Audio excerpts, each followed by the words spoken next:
economics, history, family, social issues, education, religion, government, or national security. Brannon brings the issues of the day into clear focus through the lens of a Judeo-Christian worldview. And now, here is your host, Brannon Howes. On this January 26, 2025, January 26, 2025, I have a full slate of guests tonight. I'm going to have on right away Trevor Loudon to talk about what just went down in Minneapolis, St. Paul, and the Marxist Islamic agenda that is at play here. The government of Mexico. I mean, this is enemies foreign and domestic. We all saw what happened over the weekend in Minnesota. Very sad. We'll deal with it. I had a 15-minute commentary today for radio and television. I'm not going to repeat that here, but I did a 15-minute opening monologue and commentary on that. And I urge you to go to worldviewtube.com and watch it. Because again, I'm trying to bring you new information, not repeat information. And we have a lot of guests, so we need to get right to it. We survived the snowstorm here in the Memphis, Tennessee area. It missed us by about 30 miles. Lots of snow, sleet. The roads are a mess. Everyone is stuck. Schools will probably be canceled all week. But it's nothing compared to what's going on about an hour away in Oxford, Mississippi, and through a lot of Mississippi, and all the way up from Memphis into Nashville, where the power is out all around Nashville, all around Oxford, and into Mississippi. They got the big ice that they were saying we were going to get. We ended up just getting snow and sleet. We'll get to that more tonight. I want to bring Tina Blanco on tonight and show you a bunch of pictures of what's going on, what's happening. And again, the importance of preparing. People building big old houses, but not even thinking about generators and what if the grid goes down. I'll get into that more tonight with Tina a little bit later, and a lot of very, troubling pictures. And the summer thing can be 3 weeks before some of these people get their power back on. And some of them, their homes are getting down to 40 degrees at night in temperature. Trevor Loudon, as I said, Tina Blanco, Millie Weaver is coming on. Millie Weaver is coming on to talk about many of these subversives that have penetrated the government, even maybe the state government of Minnesota. We know the federal government, giving information to these protesters. And we're going to look specifically at some of their plans, what it is they're doing. And then we're going to look at a pyramid that we've been talking about for about 5 years from a document by the military years ago called Unrestricted Warfare, because we are seeing a lot of this play out. Where are we going for the elections this summer? Where are things going leading up to the election? Are we about to see a lot of 2020 repeated or worse? I don't know. We'll ask our guest tonight. I'm also going to have on a first-time guest that Annie Cyrus has helped to bring to us. And that is a man that's tied very closely to Prince Pahlavi. And his name is Alayar Kangarlu. He'll be my guest tonight. You remember me talking about the Phoenix Plan? Well, he helped to write the Phoenix Plan, what to do under the first 100 days. Again, his name is Dr. Alayar Kangarlu. Okay, and we're going to talk about Iran and what many are saying is a coming strike by America and or Israel. Still coming. That's what they're saying. We'll see. But what about a transition? Will it be MEK? Do they have any support on the ground in Iran? No, they don't really. And the Prince Pahlavi, what's his plan for helping to stabilize the Middle East? We'll get into that. A lot of guests. Before we do, folks, remember, we're brought to you by you, worldviewfoundation.com, worldviewfoundation.com. Do you appreciate all the information we push out free of charge? Well, I hope you do, but understand it's not free for us to put out. We have thousands and thousands of dollars in IT and bandwidth bills every month, not to mention paying the guys in the control room to push out free programming. Putting out free programming is very expensive, folks. And we can put it all behind a paywall, but we don't. We push it out here for you, and then we put it back up online later for you to watch again or for the first time or share with family and friends at worldviewtube.com. So please, please do not underestimate even $10, $20 a month. Most of our donors are small donors, and it adds up. So never underestimate small contribution at worldviewfoundation.com. You also find our mailing address there if you prefer to support us through the mail or use the phone number. And then worldviewtube.com/sponsors. You're going to find a lot of products there. Bella Grace, Numi, Gatatana. I use all these products every day. worldviewtube.com/sponsors. I'm not going to spend a lot of time on it tonight, folks, because we've got a lot to do, a lot to get to, and I want to get right to it. But please go to worldviewtube.com/sponsors. worldviewtube.com/sponsors. There it is, folks. Bella Grace Gold. Oh, by the way, gold over 5,000. What is it right now? Let's put it up on the lower third, or I can go look it up. Gold right now is going nuts. We popped up to silver, got to $112 an ounce today. 112. Gold is well over $5,000 now. $5,050, somewhere around there. There we go, $5,056. Silver is at $107 an ounce. Wow. What is all of this about? We'll get into that tomorrow night because we've got liquidity issues. We got banking liquidity issues. We've got stuff going on with the Japanese yen. There's a lot going on, folks. And the Fed, trust me, they're going to keep printing money. That's inflationary. That lowers the purchasing power of your dollars. Gold and silver are indeed going up. People are losing trust in this fiat currency. We'll get to more of that, but wow, get your free packet of information on gold and secure a conversation with Michael Weiner at worldviewgold.com, worldviewgold.com, or you can use the phone number 1-877, I don't know, I can't remember it. There's a number, 1-866, I don't know. They're going to put it on the screen. There it is, 1-877-864-1072. I should have trusted myself. 1-877-864-1072 or worldviewgold.com. Of course, Bella Grace, Numi, Gatatana. Do you have your medical kit, your emergency medical kits? Good luck getting out and getting into the pharmacy right now in many places in the country and disruption of services. If you needed medical antibiotics, would you be able to get your hand on them? Yes, I could, because we have the wellness kit. We have many wellness kits in the family, and we have them available to us as our own urgent care closet. worldviewhealthcare.com. Filter your water, get all the poisons out of there at worldviewwater.net, worldviewwater.net. Gatatana, and of course, Dolly takes it, I take it, Melissa takes it. Phytoplankton, 1 scoop, equivalent of 90 billion plant cells. worldviewtube.com/vault. 36 years of my radio shows, TV shows, ebooks, audiobooks, and more. Lots of great stuff there. Folks, support us so we can keep doing what we're doing tonight. Let's get started. Joining me now is Trevor Loudon, responding to what's happening in Minneapolis, St. Paul, and around the country, something he and I have talked about so long. In fact, we went to a military document many times over the last several years. I don't know if, Trevor, I know you remember that. It's unconventional warfare. It's a military document. I think was revised since the 60s. Here we are.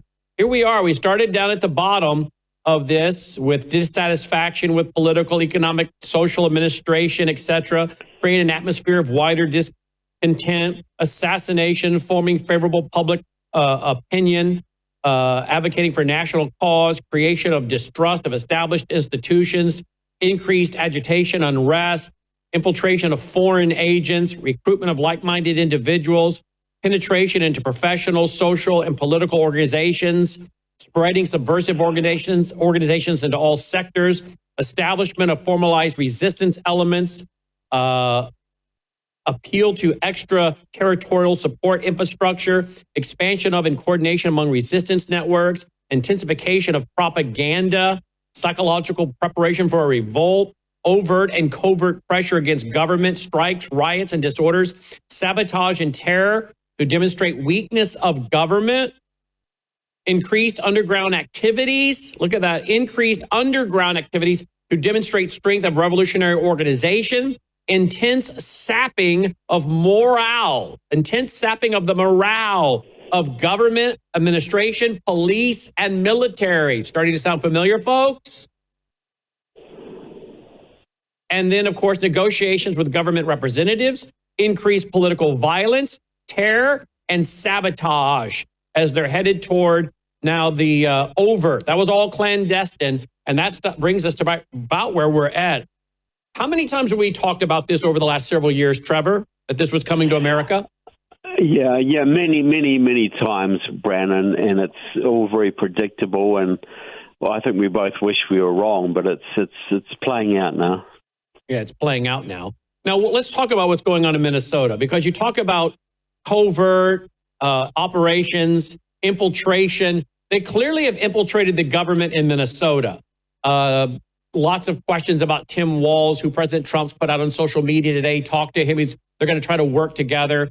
This is kind of like Hamas saying, we want peace with Israel. We'll stop for a while. We'll return hostages. We'll disarm. I wouldn't put a whole lot of stock into this. This is a PR move. The corporations in Minnesota, a bunch of them came together, wrote a letter calling for the state and federal government to work together to end this craziness.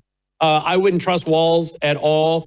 But we're getting reports that perhaps people inside the government are even feeding information to some of these groups that have come in from all over the country. And clearly appears from research of many that this is also being funded by the CCP, Iran, other groups. Mexico seems to be involved, and others, Russia perhaps. But that this is foreign and domestic, agitating for chaos. And they may even be getting information for tracking some of these ICE agents and their cars and where they're going from people inside the government. All of this is consistent with how you carry out a revolution with the long march through the institutions, correct? Yeah, well, 100%. And just what nobody's talking about, but they should. It's a 5-year felony to cross state lines to participate in a riot. That's what the Chicago 8 in 1968, they applied that rule. Had they applied that for the last few years, we wouldn't be seeing what this is now. So that's one of the steps that should be taken.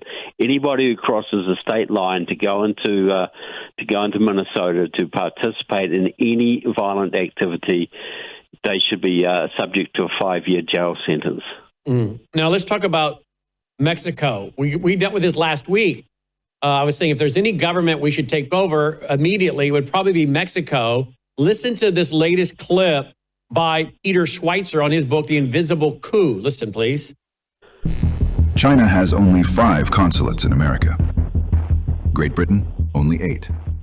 Mexico, more than 50. They're not just issuing passports. The Mexican government has built a sophisticated political machine inside our country that pushes migrants to resist assimilation, lobbies our politicians to put Mexico's agenda first, floods 1 million Spanish-language Marxist-inspired textbooks into our children's classrooms, stokes anti-American hatred and social chaos. It isn't random. It's an invisible coup. Now, for the first time ever, the best-selling investigative journalist of our time, Peter Schweitzer, blows the lid off Mexico's election machine inside America. The Invisible Coup: How American Elites and Foreign Powers Use Immigration as a Weapon. How American elites and foreign powers use immigration as a weapon. Speak to that, please, Trevor. 100% correct, and thank you, Peter, for pointing this out. We've talked about this before, Brandon. The Mexican government, the last 2 presidents of Mexico have been communists. There's been a strong communist presence, a Chinese presence, and a Russian presence in Mexico for many years, weaponizing immigration and terrorism against this country. This has been going back since the 50s. At least, but it's been, the illegal immigration is a policy of the Mexican government, a communist policy to dilute the voting base in America and spread Mexico and China and Russia's influence into our country. Lenin himself said, the road to the American Revolution runs through Mexico, and that's 100% correct. What was the name of that guy we were playing during the Obama years? Alicio Medina or something? Alayar Medina of SEIU. And we have a video of him somewhere in our archive where he was saying, if we could get the 20 million illegals to become legal, we could, this is 2010, okay? Turning illegals into voters for an Obama victory in 2012. That is dated February 2010. February 2010, we were talking about him bragging on video how we could take these 20 million, make them voters, then we could win every progressive election from now on. That's exactly right. Alayar Medina was executive vice president of the SEIU union. That's 2 million people, and Obama's unofficial immigration advisor. Obama said, he was in my movie, Enemies Within. We quoted him. He said, Obama said, well, before I make any decision on immigration, I consult with Alayar Medina. Medina said, if we can legalize the illegal immigrants here, we will form a progressive majority basically forever. That is the whole reason for this, to get a large chunk of illegal immigrants in the country who can destroy the conservative voting base and bring the communist Democrats to power on a permanent basis, all guided by Mexico, China, Russia, Cuba, Venezuela, and Iran. It's a absolute communist path to victory over this country. And how much of the Trump administration understands this? Because I know that since Rich Higgins passed away, who did the 7-page Higgins memo, and I think warning about many things you and I have talked about for decades, the cultural Marxist, the Frankfurt School, et cetera. I think he was fired from National Security Council by McMaster for that. And then sadly, of course, with his health issue, he passed away. But does President Trump have someone like a Rich Higgins, someone like you and me and others that have spent decades studying and understand the Marxist worldview, the red-green axis, the history of this, how it works, their philosophies, their ideas? Because if he did have someone like that, I think he would have gone a different direction with what he's done in Minnesota. I think he would have had to explain to him, hey, the communists took over Minnesota Democrat Party a long time ago. DFL, Democrat Farm Labor Party. Those were the communists that merged with the Democrats to form that party. And when you go into that state to round up illegals, not saying you shouldn't, but you better be aware of what you're dealing with and the messaging that needs to be sent, because they're going to set a George Floyd trap for you, and they have enough players inside their government to be able to, and the media to be able to carry this out. It seems as though he walked into a trap in Minnesota, and they got the George Floyd moment they needed with the killing of this nurse the other day. What are your thoughts? Does Trump understand this? I think you're 100% right. Minnesota is communist central in the Midwest. The communists have been running that state for nearly a century now. And a lot of that'll be a surprise to a lot of Minnesotans, because they still live sort of free lives up there. But you know, the communists run the government there. Tim Walz, Peggy Flanagan, the lieutenant governor, A.B. Klobuchar, the senator, Keith Ellison, the attorney general, all trained in the Wellstone School, a communist school up there. And the communists have been active way before that. Plus, they have the Maoists of the Freedom Road Socialist Organization headquartered there, which are the people who ran the George Floyd riots and the main people behind the anti-ICE riots now, and the main people behind the anti-ICE riots in Los Angeles a few months ago. So yeah, this is communist central they're walking into, very well organized. The government up there is in on it.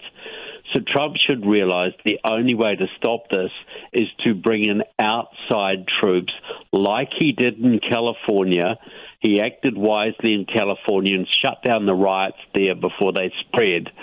But it's a lot bigger now, and he's going to have to – he cannot rely on Tim Walz to do this. This is like the fox guarding the hen house. Tim Walz is complicit in all of this. And so are many of the public officials in the state. It is a communist state. And so he's going to have to bring in outsiders to deal with this. Should he invoke the Insurrection Act up there? Oh, absolutely. But he's got to be prepared to carry it through. You know, he shut down the riots in Los Angeles because he sent in National Guards from other states. He didn't allow Gavin Newsom to handle it. Well, he's got to do the same in Minnesota. He's going to be very serious about this. This is an insurrection guided by the Chinese, the Venezuelans, the Mexicans, the Iranians, and the local Russians and the local communists. He's got to treat it seriously. Otherwise, this is going to backfire on him. And of course, I don't know if you had a chance to look at this guy that they have put out there to kind of be their face, this Greg Bavino or whatever his name is. I don't know him, and maybe he's a very nice guy. And maybe if I met him and visited with him, had lunch, I would find a lot to agree with him on. But just from a PR position, this guy with his haircut, which looks really odd, and his dress, which looks like he marched out of a different era that I won't even reference because I don't like the references to that. But if you're not trying to fall into someone that looks like he just came out of Central Casting, then you might want to dress differently, act differently. And some of his sarcasm, smart aleck ways, some of the things he has said, it's like, again, let's send in a guy out of Central Casting that looks like everything they accuse us of. And that's why I'm very happy to hear they're sending in Tom Homan, who doesn't fall into that. Would you agree that President Trump hasn't read the optics of how this has been going on, and particularly ICE guys? Now, they may be training them now, but traditionally, ICE guys are not trained to handle mobs and riots like this. They go into meatpacking plants and construction sites and round up people and leave. It seems like they were completely... ICE guys are perfect for what they need to do in Kansas or Alabama or whatever, but this is Commie Central up there. You need somebody who really knows what they're doing and has intelligence on the groups and acts independently of the communists who are running Minnesota. You cannot be dealing with Keith Ellison or Tim Waltz on this. So I think it's a good move to send Homan in. Homan's a tough operator. He's very good on PR. People trust him. He's got a lot of respect around the country. And I'm not knocking the other guy, but this requires a very delicate, very, very firm hand here. Very, very diplomatic, but very firm hand. And I think Homan is going to do a better job. Yeah, I think he will too. Let me just show the picture running around, and you can see him and watch him. I want to show that one. I don't know. Let's not show that one. That one's, I think, AI. Let me find one, guys. But the way he's dressed, his uniform, his haircut. Again, I'm not knocking the guy, other than saying he looks like someone you would pick right out of Central Casting if you were trying to make him look like a provocateur that was brought in to do the things they're accusing everybody of. And again, I would think that President Trump would be more mindful of the media look to this, because he is a media guy, comes out of the television world. So I don't know why he didn't pick someone that looked a little better than this guy did. And so again, some of his antics and attitude on the street is not the kind of professionalism that we're looking for. What are your thoughts on this? Well, I think the main problem is that President Trump is not getting the right intelligence. Now, the FBI doesn't understand communism. They're not briefing him properly. The CIA doesn't understand communism. He's not being briefed properly. He just thinks these are crazy agitators. He doesn't understand the depth of the Russian and the Chinese and the Iranian and Venezuelan backing for this. He doesn't understand the depth of organization and just how badly Minnesota is penetrated by the Marxists. So he thinks he's dealing with a bunch of stupid thugs and union goons, but it's way more sophisticated than that. He's dealing with the whole state of Minnesota and several foreign governments all at once. So until he understands that, he's going to underestimate the problem.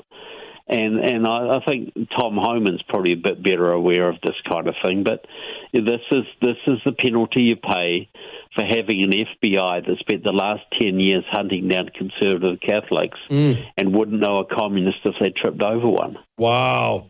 Well, and the comments by Kash Patel over the weekend, like it's illegal to go to a protest with a gun. No, it's not. That's called the First Amendment, the Second Amendment. Was it a smart thing to do? Not probably real smart to do. But the comments coming by Noam and the FBI director, they're very much comments that are dividing MAGA right now. And there really were silly comments. It sounds like something come out of the Biden administration. Yeah, look, you got to treat a death seriously, And we all saw the video, and it looks bad. We weren't there. We didn't see what the guy was doing, if he drew a gun. It was the same with George Floyd. If you saw the whole George Floyd incident and what George Floyd had done before he was held down, and you saw the whole thing, you would understand that the cops acted appropriately. But if you only saw what they showed you, you can understand why it led to nationwide riots. Mm-hmm. And so this is exactly the same situation all played out again. And so you've got to treat this seriously. You've got to commit to real investigations, and you've got to show people all of the evidence. And President Trump has to get on TV and present the evidence that the Venezuelans are behind this, that the Chinese are behind this, that this is a concerted effort to create mayhem in America.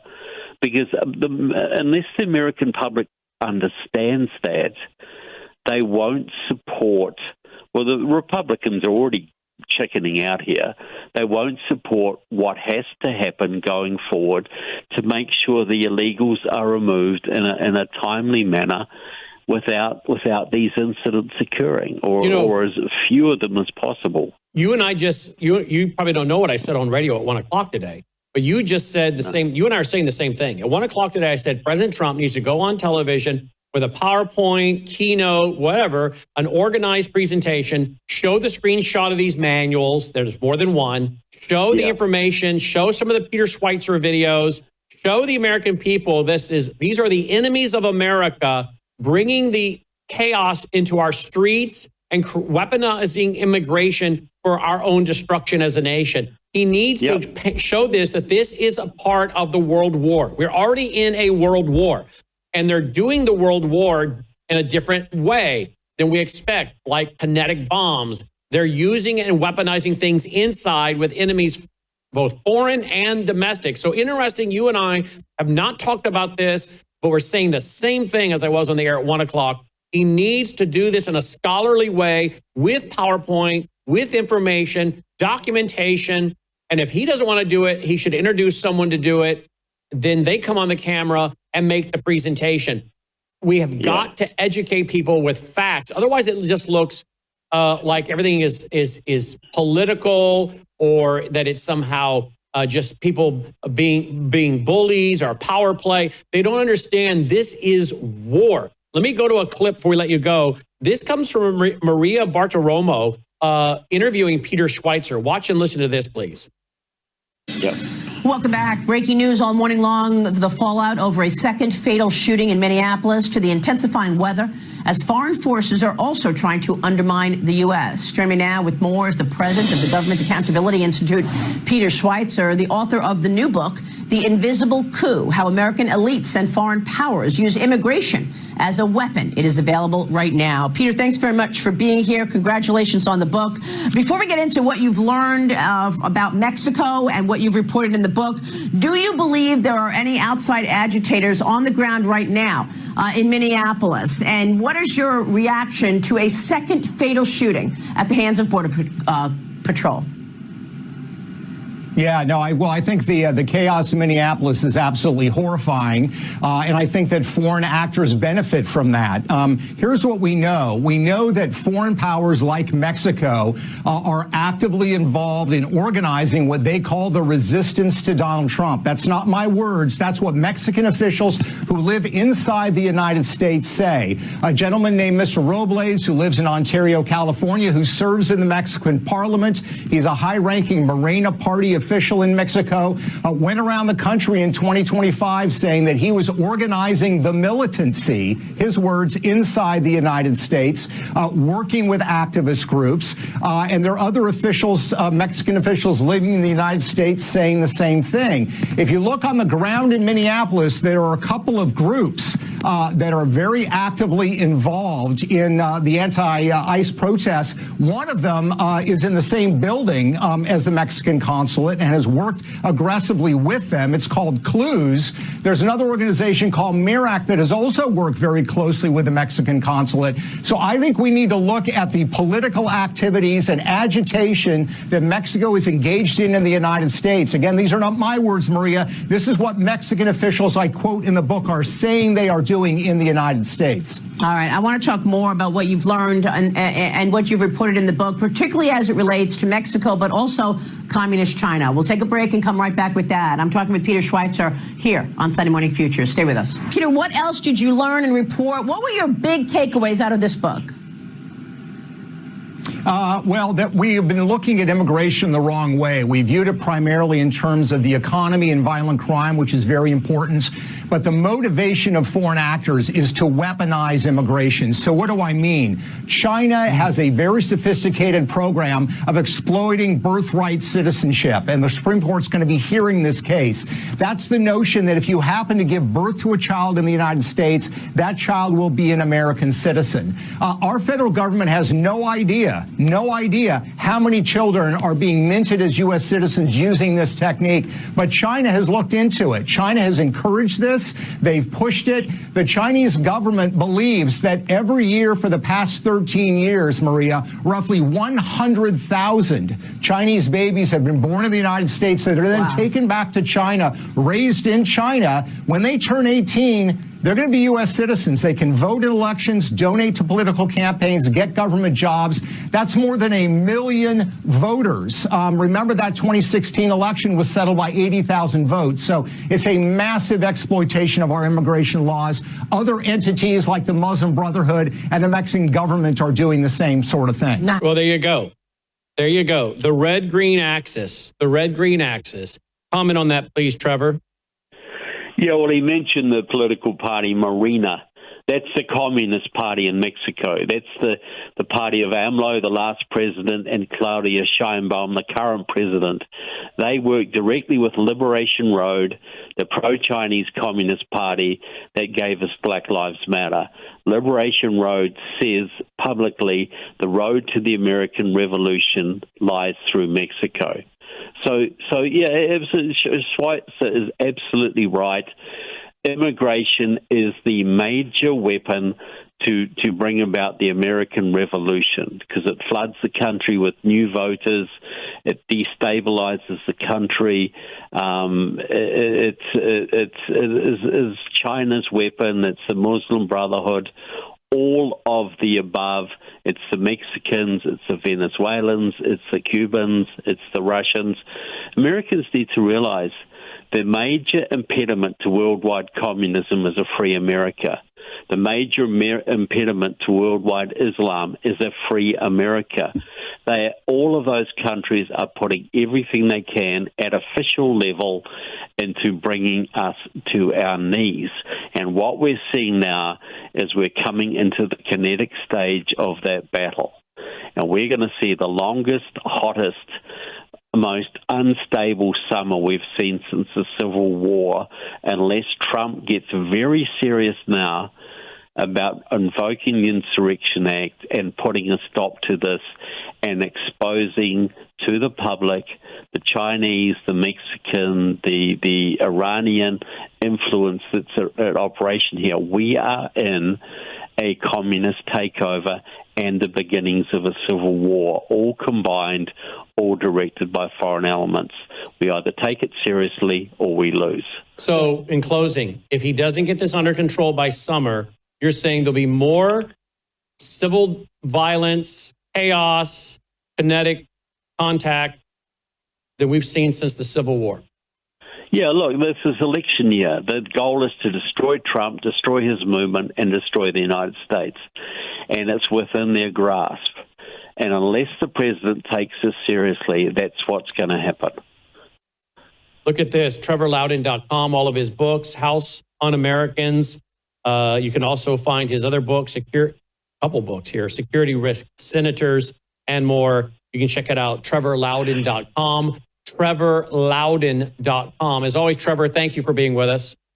Always a pleasure, Brannon.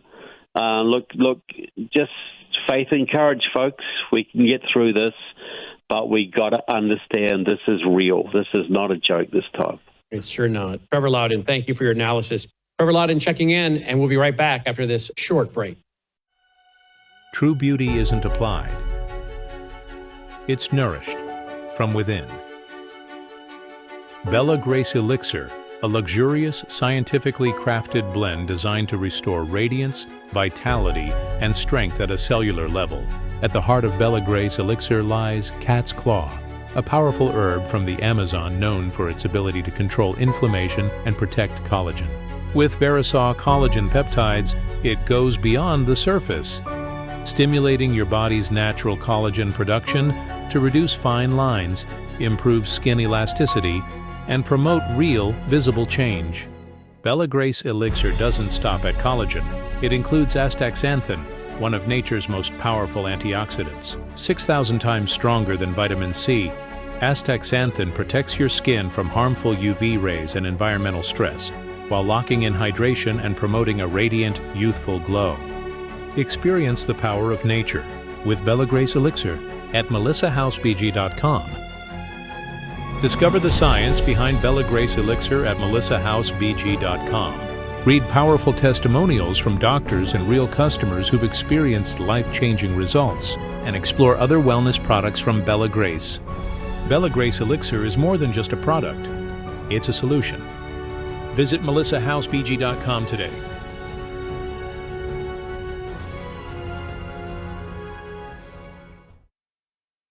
All right, guys, welcome back. Glad you're with us. Hey, we are getting word. I just talked with Trevor, but now we're getting word. Tom Homan pushes Border Patrol out of Minneapolis in sweeping shakeup as Trump's little Napoleon, Greg Pavino, faces humiliating exit. You guys know I was talking about this guy and that I just thought he looked too much like he was coming out of Central Casting with his outfits and everything and some of his antics, that I didn't think this was probably a real positive thing to have him there. I don't know much about the guy, but just his antics, I'll go back to the headline if you want to grab that. Just his antics I was seeing was not very positive, I thought, over the weekend. The haircut, the dress. I'm like, are you trying to fall into the character of what they want you to be?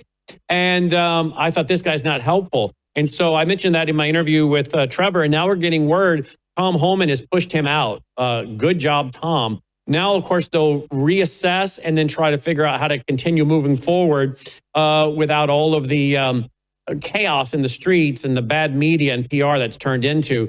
Of course, it would certainly help if Tom Homan doesn't know. It would certainly help if he came to find out about what our next guest knows. And that is the groundwork that's being done by groups that are apparently tracking the license plates and information of the ICE agents, the federal agents, and maybe even working with state government to grab some of that. And joining me now is none other than Millie Weaver. Millie, welcome back. Thank you for being with us. Thanks for having me, Brandon. I'm happy to be here. It's great that you're covering this issue because this is such an important issue that's going on right now in our country. What we're seeing, Brandon, is we are actually seeing a coordinated effort of these leftist NGOs, affinity groups, which I know you've had me on before. We've discussed these exact same groups and some of their subversive plots and plans to really to steal the election from Trump in 2020, as well as pre-planned January 6th. But now we're seeing that Trump is in, this is his administration. Meanwhile, these guys are working from within inside the government and also outside with their street agitators, professional Antifa rioters, to try to essentially overthrow President Trump. That is exactly what they're doing. These guys are in their groups, in their meetings. They're sharing documents, PowerPoints, literature, really educating their people on how to overthrow an authoritarian, how to overthrow a dictator. The idea is to use Gene Sharp's coined color revolutionary tactics, his playbook of nonviolent civil resistance, which there's really nothing nonviolent about it, Brandon. It's actually like they'll use violence, they'll use rioting. What they mean by nonviolent is that they're not actually going to like full-blown warfare with the government, with guns and tanks and shooting. What they mean by nonviolent civil resistance is what you see: the rioting, the civil disobedience, the smashing windows, burning buildings, taking buildings over. That's all in their playbook, essentially, of what they've done before and what they'll continue to do. But what we're also seeing is this coordinated effort, Brandon, to disrupt these ICE raids, okay? And in their own literature, which you guys, I've given you guys a copy of, there's what's called dilemma demonstrations. So what we're seeing with these ICE raids are actually called dilemma demonstrations. And the whole point is to put the person in power, which in this case it's President Trump and the government, it's to put them in a dilemma where no matter what they do, they're in a bad light or a bad situation. So the idea with the ICE raids is either they're going to successfully stop Trump from conducting ICE raids by making it such a hassle, by interfering, by causing chaos, by causing, incidents to happen like we saw with Renee Good, by making it such a headache and a nuisance and a problem, right? The idea is maybe he will just stop and then they can further their agenda. Or the alternative is, on the dilemma, is that he will push harder and continue, and then they will be able to utilize propaganda, information warfare to show him in a bad light and to make him look bad. This is all intentional. They're intending to provoke him into a response so that they can point the finger and call him a dictator and authoritarian, because Gene Sharp's playbook only works if the ruler, the president, whoever they're trying to get rid of, is viewed by the public and en masse as authoritarian, abusive, dictator-like. So this is the idea. This is what you're seeing. These are dilemma demonstrations. That's what they've called them. That's what they're coining them, and that's what they're training on. Now, I don't know if you want to go into the next part, which was the crypt pad. Yeah, I that do. I was able to first, obtain. I do, and I have those that you sent me, and I'm going to be bringing those up. But first, I want to go back to the narrative you're talking about. They're kind of making it so he's darned if he does and darned if he doesn't, right? And I said that this morning to Trevor Loudon when I was talking to Trevor. I said, this is, no matter what he does, they've got him in a trap now, right? And I don't know why he didn't see this coming in to Minneapolis, where you have this governor who's tied to the CCP, you got this Attorney General, Keith Ellison, who's apparently kind of friendly with Muslim Brotherhood and Antifa types, according to numerous reports. You got this leftist Democrat party there that is really the Democrat Farm Labor Party, as I talked about with Trevor Loudon a while ago, which is really the communists came together with the Democrat Party decades and decades and decades ago. Remember, this is the state that gave us Gus Hall, the communist presidential candidate in the 70s and 80s out of Minnesota. And you go into that state, you're going into a territory that's highly organized and entrenched already. And then you bring in foreign powers and domestic groups, foreign and domestic, groups that are trying to overthrow America, frankly, and you bring it right into their backyard where they're already structurally organized. Plus, they bring in and fly in the people that they need. And I don't know if President Trump was briefed and told, okay, if we go into Minnesota to confront the Somali problem, and yeah, it seems as though this really escalated when you're about to uncover, $20 billion in fraud or whatever. But you're doing it in a state where the government has basically been captured a long time ago. And then you send in this Greg guy who now we're being told is out. And I watched this guy over the weekend and I'm like, the haircut alone is troubling to me because it looks like another time in another place. You know what I'm saying? And then the uniform that he wears, it's like, okay, all the names they want to say about these people. And then you dress and you look, whether you're doing it on purpose or not. I'm looking at it going, I would not let that guy go in there and represent me. He seems to be at a central casting.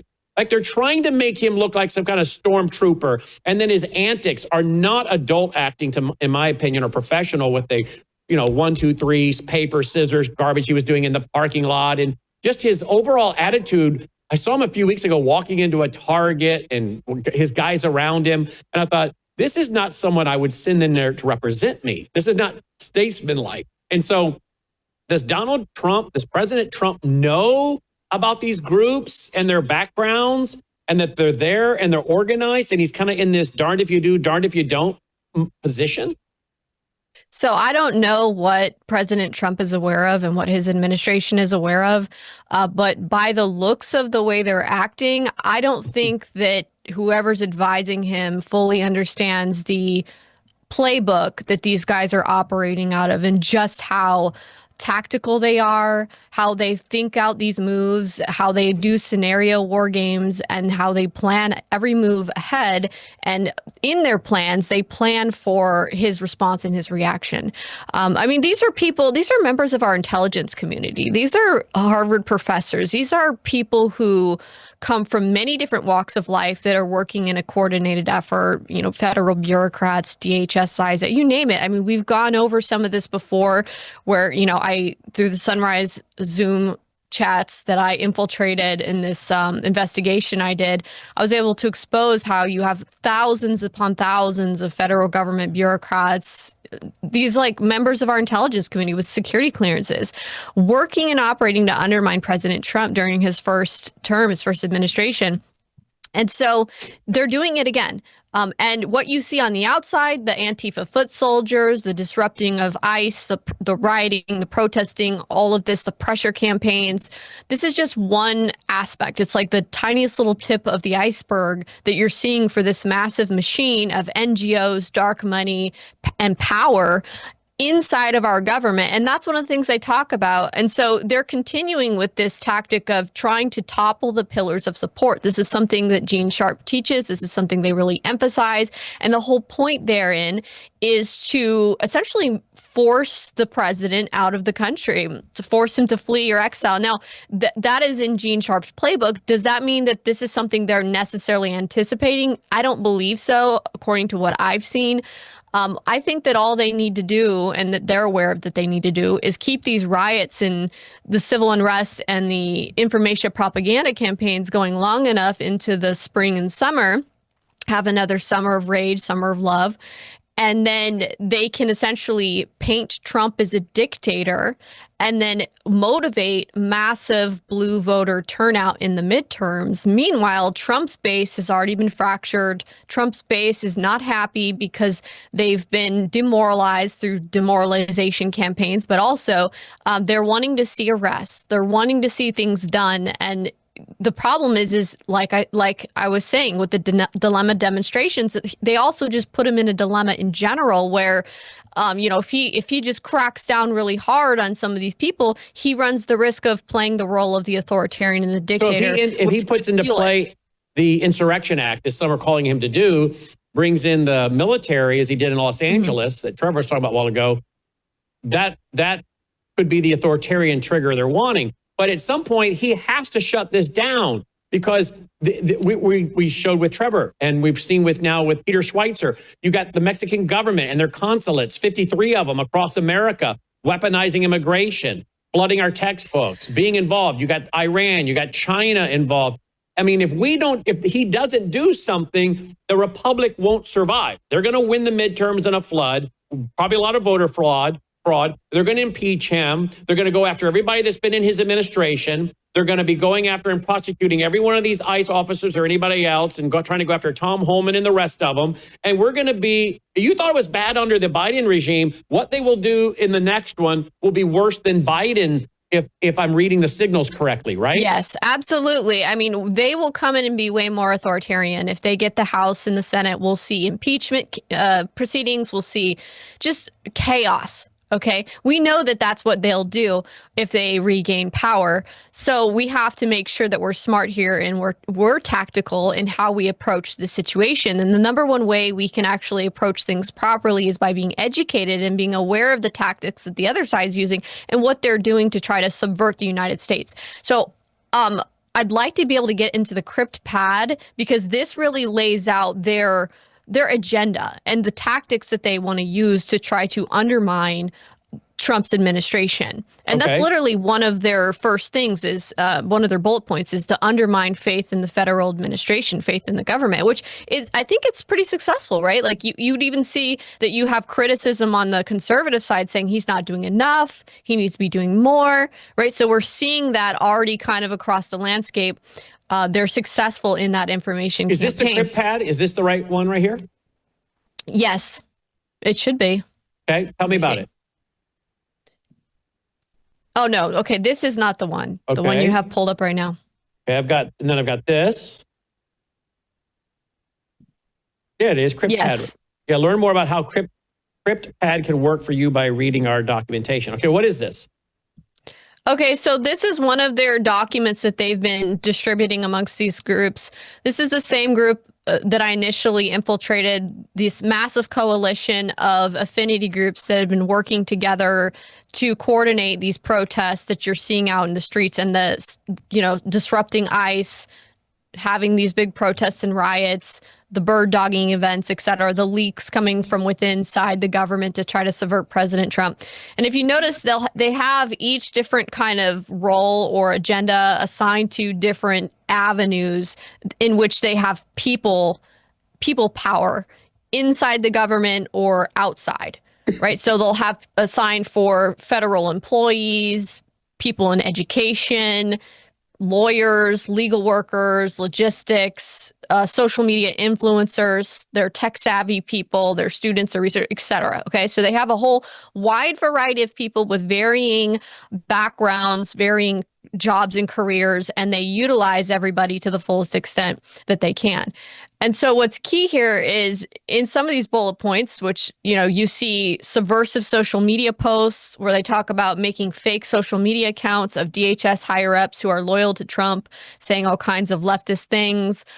This is like social media people doing this type of stuff that they're instructing, making fake accounts, impersonation, just creating disinformation campaigns and doing false claims that they're the person leaking material or doing leaks so that you throw off and protect and shield the actual leakers of information. They talk about disrupting weapons manufacturers, U.S. military weapons manufacturers, and boycotting them. This is essentially part of that crippling of the pillar of support that President Trump would rely on. Think of it. If you have an uprising, if you have full-blown unrest, and these guys are just going completely rogue, what is President Trump going to rely on? He's going to rely on the military and the National Guard. So a lot of what they talk about in this script pad in this document is undermining the military and weakening the military from within, which I believe is criminal. I mean, don't quote me on it, but I believe that there are some crimes potentially being committed here. And who is the group behind this crypto pad? Okay, so this was through the Choose Democracy group, but also connected into Beautiful Trouble, Nadine Block, Erica Chenoweth, and Maria Stephan. Some of those key players who were in those Zoom calls that I infiltrated before and showed how they were doing the training sessions of training these federal Marxist bureaucrats to subvert President Trump from within inside the government during his first term, and also pre-planning of January 6th. So it's the same groups of people, these same trainers, leaders. They go through a vast array of NGOs and nonprofits, and they have a wide network of various groups that they work with and align with. So what you'll have is various trainings, objectives. The coalitions will form. They'll form around objectives, and then you'll have massive participation in a whole spectrum of groups all throughout the United States. And the leaders of the groups will come together in what are called spokes council meetings, and they'll meet and they'll agree to which level they'll participate, and they'll go through their PowerPoints, their slides, and how they're going to do things and their tactics. And I mean, it's very organized. Let's just put it that way. They're extremely redundantly organized in how they do things. Let me show you a chart. This is from a document called Unconventional Warfare. I showed it to Trevor, and Trevor and I have been talking about this document here now probably for about 5 years. And it starts, with dissatisfaction with political, economic, social administration, creation of atmosphere of wider discontent, forming favorable public opinion, increased agitation and unrest, infiltration of foreign agents and agitators, recruitment of like-minded individuals, all right, spreading subversive organizations into all sector of life in country and region. And it just keeps going. Overt and covert pressure against government, strikes, riots, disorders, sabotage and terror to demonstrate weakness of the government, increased underground activities to demonstrate strength of revolutionary organization. And then you end up with, that's the clandestine. And then the overt, minor military and paramilitary actions, increased political violence, terror, sabotage, and then negotiated settlements at the very top. That's basically, I guess, when they've included the revolution and you negotiate the new norm, as Yuri Bezmenov warned about, demoralize, destabilize chaos in the new norm. Does any of this ring true to you? I mean, at one time, our government put this out and trained our military and intelligence in these insurgencies and resistance movements. Does it? And this is what, again, Trevor and I have been talking about this pyramid probably for 5+ years, and we're watching it in real time. What are your thoughts when you look and see this? It sounds very similar to what these organizers and tacticians, I guess I'll call them, have been instructing and training their people and their groups to do and to participate in. I mean, they facilitate these agenda meetings with people within the government, in our intelligence communities, in our military. And the whole point is to try to get them to act subversively against the United States government. Now, this is the thing that's concerning. I mean, the focus in on destabilizing the military. I mean, you see in this CryptPad, block development of military and fossil fuel infrastructure. So within that, you'll have like them trying to push for more permitting, more EPA permitting, protest industrial developments at all stages. So planning, permitting, construction, operation. I mean, these guys are inside the government as bureaucrats, and they're doing all of this intentionally where people think, oh, it's just, bureaucratics, nonsense and regulations. It's just a bad system. No, these guys are intentionally making it difficult. They're intentionally sabotaging so that they can weaken our military, impede use of military tech development. So they're trying to prevent our military personnel from having and using the highest grade technology as well with some of these, disruptive, subversive tactics. Publicize and protest, disrupt government officials' travel. So they're aware that people they've started to shift government officials to using government planes instead of commercial flights to avoid being harassed by these these protesters, these people that are doing this. So what they've instructed their people inside the government, for federal employees with access to government flight patterns, that they can anonymously leak that information out to these groups, so that these groups could then continue to try to harass these government officials as they're trying to travel and conduct government business. You have undermined military recruitment efforts.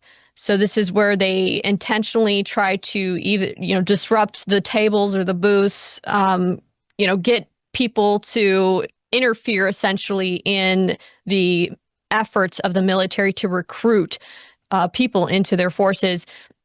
Subversion inside this new administration. So this is, like I said before, they just go into continuing to conduct leaks, continuing to gum up processes, feigning difficulty in accessing digital databases and just weaponized incompetence, really, so that they can try to sabotage from within Trump's government and his administration. Another one is disrupt E-Verify program. So the program that they claim targets immigrants. So the E-Verify is an electronic verification system that is used after someone is hired to confirm their work eligibility. So in this, they talk about if you're somebody who has access to this system, maybe you're a worker working in this field, you access it and you're inputting names, you intentionally misspell last names, you invert numbers on birthdays, you leave off numbers on different aspects, and you put wrong addresses. You do anything you can to try to sabotage that so that it can't run properly and so people can't be found. So disrupt border patrol checkpoints and ICE raids. That's what we're seeing right now. So this is in their instructions, where you see them blocking ICE with vehicles, joining in with their ICE watch groups to track them and to monitor ICE and stalk them, which is what we're seeing with the signal groups that were recently leaked. I would literally bet anything that you're going to see an overlap between the participants in the signal groups and the people who are part of these. I mean, it's all one and the same, these groups. Disrupt mandatory military aptitude testing. This is where they have educators that are embedded within our school systems, intentionally giving students like the wrong type of pencils or colored pencils so that their aptitude test can't be read by the machine. If they're federal or state workers, they can somehow match incorrect answer keys so that the tests come up invalid or failing. Teachers can bribe students that whoever gets the lowest scores on their aptitude test gets ice cream. I mean, it's really disturbing because me as a parent, if I found out that teachers were bribing my kids with ice cream to score bad on a military aptitude test, which I would think could affect their career if they wanted to have a military career, right? I would be really upset about that. That seems very malicious. So why is there not criminal? Look at it, hacking. You're encouraging people to hack. You're encouraging people to disrupt hacking, flooding systems.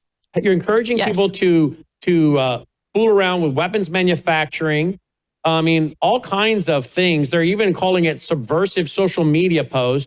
I mean, I would think, I'm not an attorney, but I would think there are a lot of things here that you could charge people with who even put this out, right?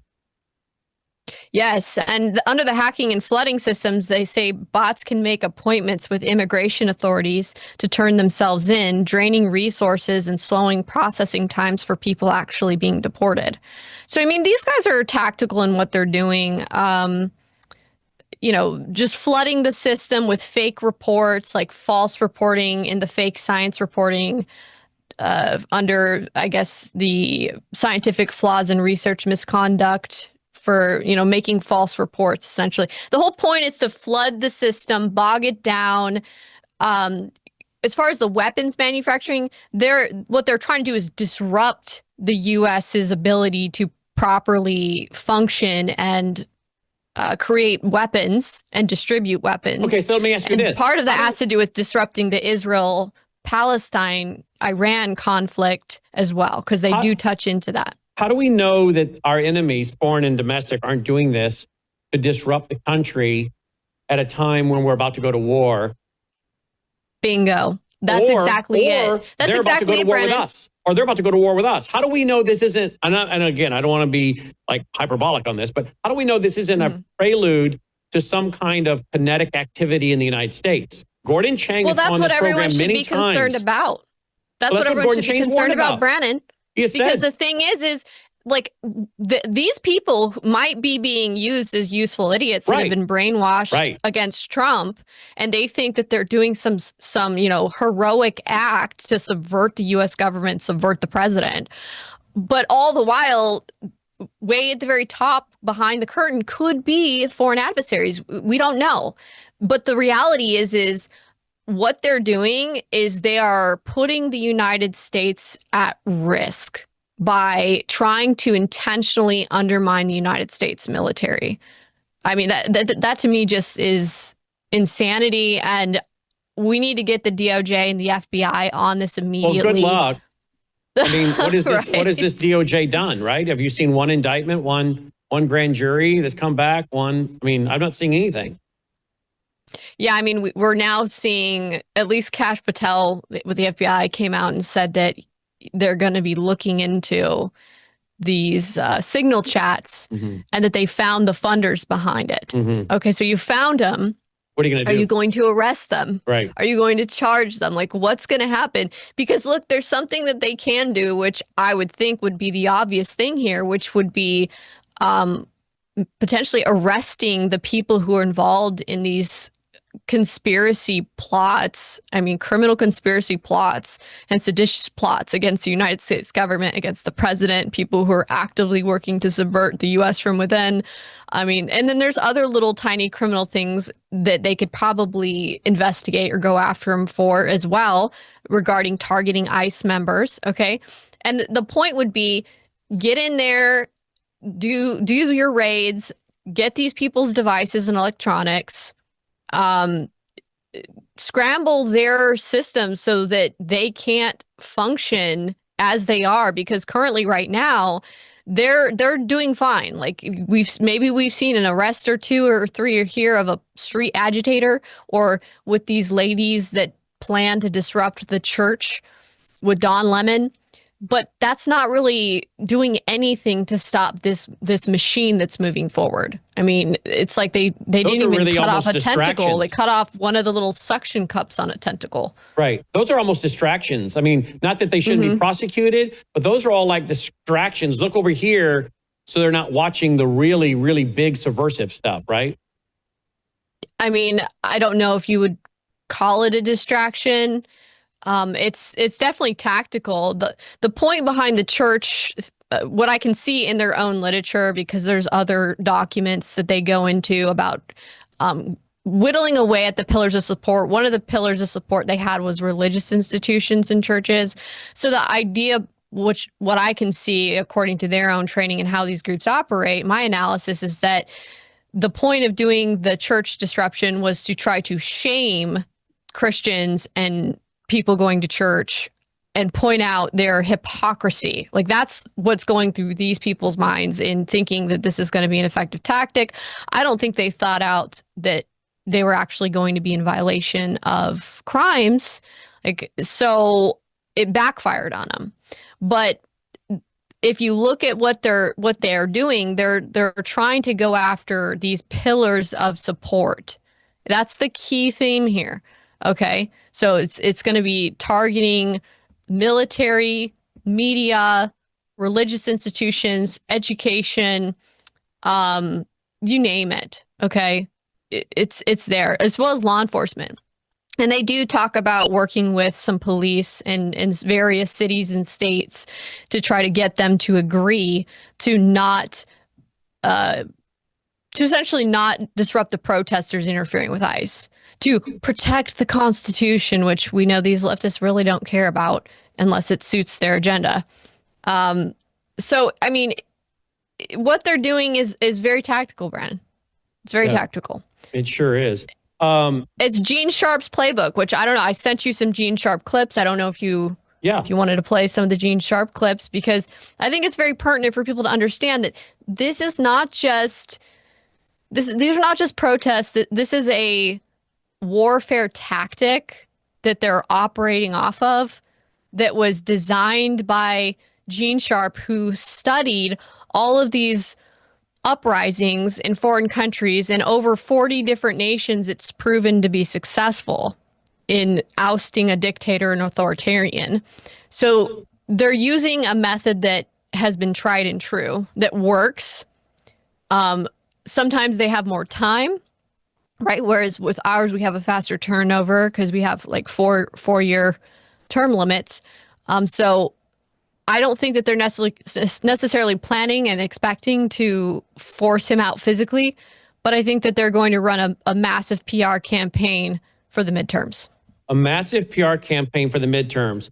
So we just had on, as you probably saw, Trevor Loudon, and he said he expects this to continue to heat up into the summer, and that by this summer, we'll see more violence than we have ever seen on the American soil since the Civil War. Would you agree with that statement?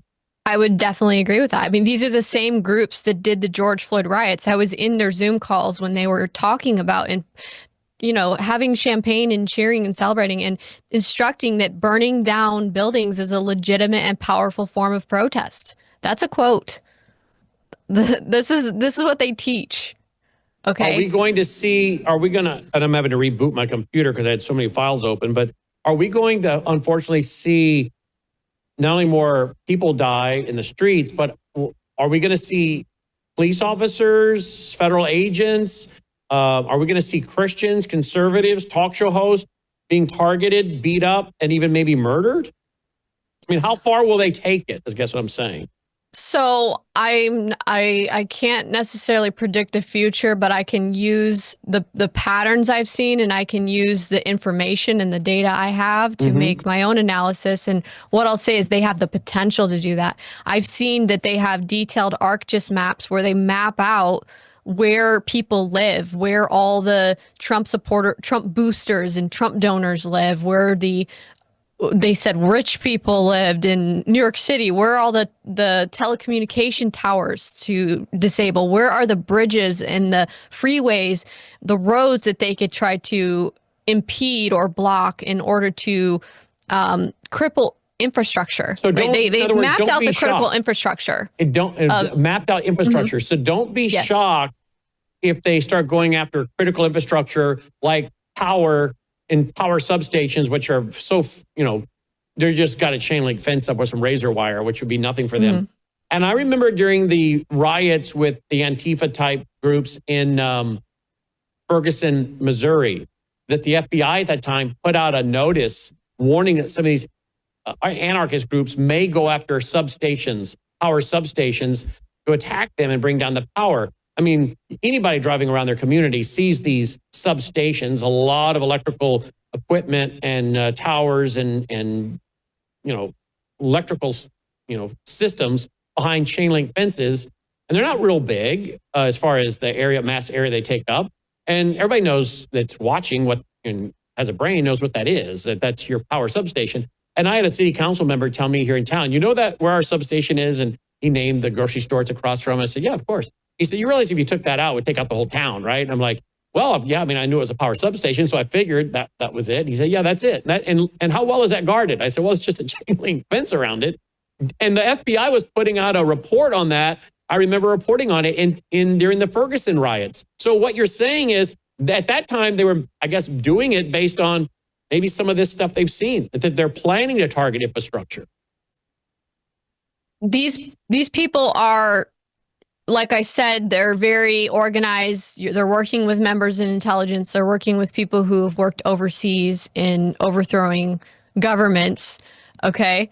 And so they're working here tactically and training these Antifa and these people who they've ran behavioral models on and put in those positions. I mean, let me just tell you, they're very organized in how they do this. I mean, in some of the Zoom chats, we saw how you had like DHS CISA employees talking about how they were running behavioral models on their coworkers inside the departments and the agencies in order to see who would be likely to shift loyalties or defect or join their groups. They profile these young middle school and high school kids and groom them up and then they shuffle them in and sort them into different positions within their organizational movements and structures. And then the ones who rank for the heightened activities, risk-taking, extremist ideology, subjective ideology, those ones usually get shuffled up into the eco-terrorism, Antifa soldier type of training and groups, and then they commit the more violent acts, and they're skilled. I mean, I've seen their training manuals where they train them on how to travel to riots and not leave a data trail at all, how to not leave any trail. So how to avoid security cameras, how to transport people inside U-Hauls so that there's no trace of them traveling there to an area, or even lifting passport information off of people who naively post their boarding passes on Instagram or whatever, taking their flyer identifier information and inputting it as their own so that they can try to fly using fake identities if they're needing to go overseas or to Europe or to some of these other areas. Venezuela. Maybe we got reports several years ago that Venezuela was training a lot of these folks. And I think it was at Margarita Island or something, they were training even more of them and then sending them into the U.S., right? I mean, we don't know who's here. That's part of the problem. You mentioned a clip you had. Let me go to this. Here we go. Tell me who this is and what are we about to play on Gene Sharp? Okay, so this is Maria Stephan. This is likely the clip where she talks about pillars of support and how you can essentially topple a government or just destabilize a government by engaging in non-cooperation. Okay, here we go.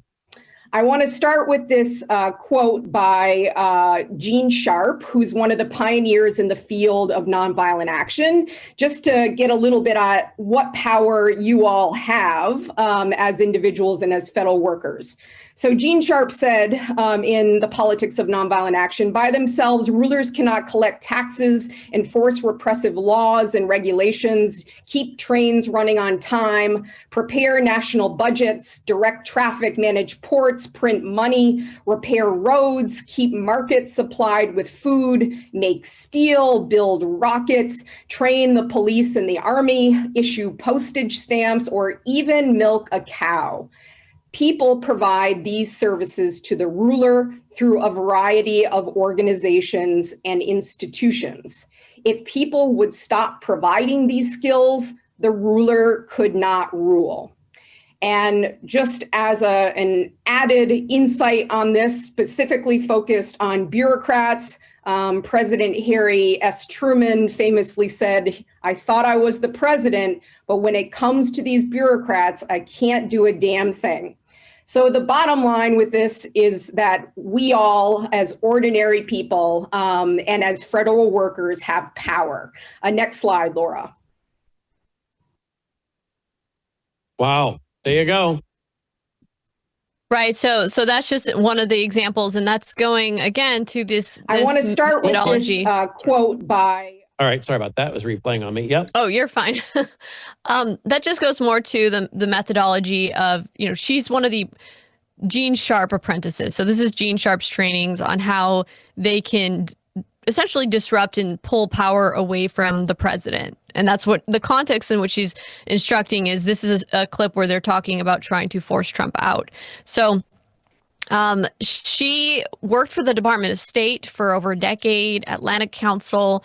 Also, like I said, Gene Sharp protege, and now helps and is heavily involved in training and working with these federal employees, bureaucrats, officials that are inside the government, as well as some of the protest groups.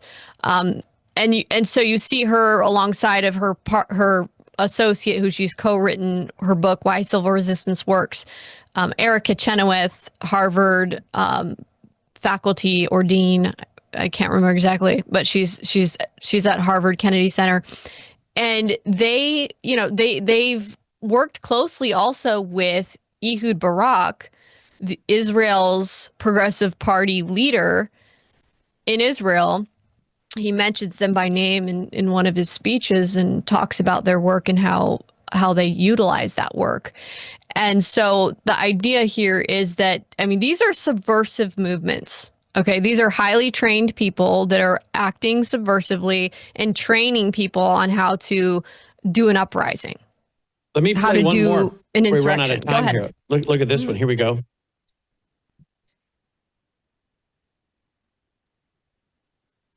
Some audio. It's spinning. Society and concentrated in what we refer to as pillars of support.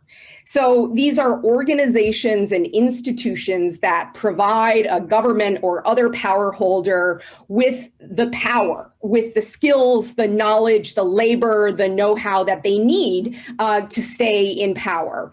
And these pillars of support are made up of ordinary people like you and me, who provide expertise, who provide specific forms of labor, who provide buying power. So if people in these pillars of support withhold or deny their consent and cooperation, meaning they stop obeying, they stop cooperating, and they engage in protests, boycotts, strikes, a whole host of other nonviolent tactics, that if masses of people engage in non-cooperation, no ruler can stay in power, even if they really want to, and even if they use a lot of repression. And ultimately, this is how civil resistance has removed even dictators from power in places like the Philippines, Serbia, Ukraine, Sudan, other places around the world.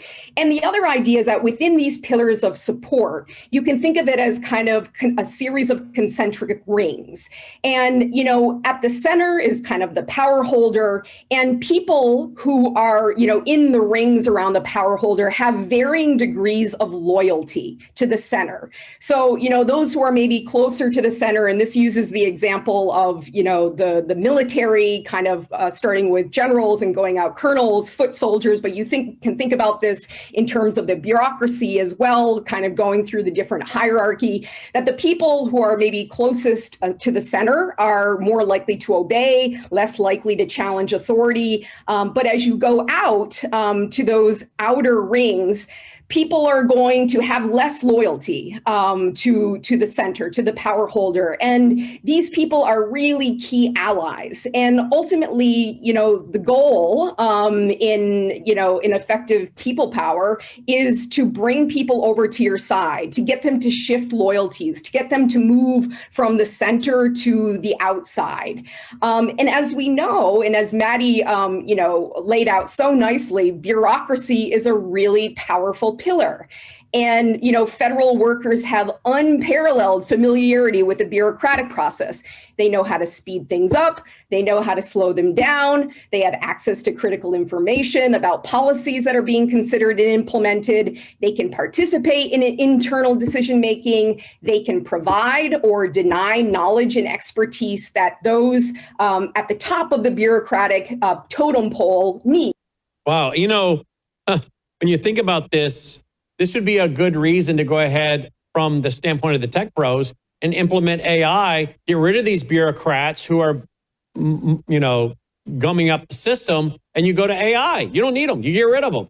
Now, you can see the argument being made for that. So one almost has to wonder again, as I talked to Mrs. Turner today, Courtney Turner, who wrote the book with Patrick Wood, The Final Betrayal, she's like, I agree with you, Brandon. This is a Hegelian dialectic, thesis and antithesis, idea, opposite idea, create chaos and then come up with a solution. I mean, what better way to get people in the government, in the top levels of this administration to go ahead and just fire a lot of these people, be done with them, turn more and more and more over to AI so you can make the system, the computers do what you want without these bureaucrats, throwing the wrenches in the gears. So one has to be careful that we don't see the crisis created, and then the solution is a system that basically implements technocracy where everything's digital, everything's controlled by computers. They turn us on, they turn us off at will. We're social credit scores, we're China. I mean, you know what I'm saying? Well, that's why what I'm seeing also within their documents, all over their little web pages, all over their materials, you'll see their number one target is Trump, first of all. Mm-hmm. That's a dead giveaway. I would say next so power is ICE. Dispersed. Oh, I would say next is ICE, right? They're very fixated on going after ICE. And I'd say third is Elon Musk because of Doge. Okay, because essentially by doing Doge, he swatted the beehive. Okay, he swatted the hornet's nest. And a lot of these people who they referred to themselves as the swamp, the federal bureaucrats, federal employees who are operating in these groups, but also inside the government, they've lost numbers. They actually have. They have an entire map, an interactive map where they're keeping track of the cuts, those who had been laid off, those who had been outed or ousted from those departments and agencies. So as well as the funding cuts that have impacted them and have trickled down into impacting some of their grants and their NGOs and their various things.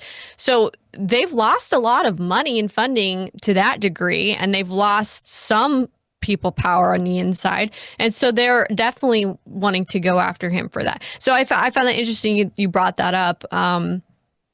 Because the Hegelian dialectic, okay, so someone could say, well, maybe it's better to go with AI. Well, it might be better to figure out how to address the Marxist federal bureaucrat situation inside the government before anything else. I mean, if temporarily we have to go to computers or AI, that might not be the end of the world until we figure out a better way to vet these people. Because, I mean, in these groups, in these Zooms, Brandon, the language that they're using is so I've been embedded for 8 months now within this department or this agency. So you have Biden, who, as soon as he got in, he did an executive order, and the executive order allowed for their this climate core. okay, the American Climate Corps, which was the Sunrise Movement helped write it, okay? They worked with the leaders of the Sunrise Movement to create this executive order and the funding behind it.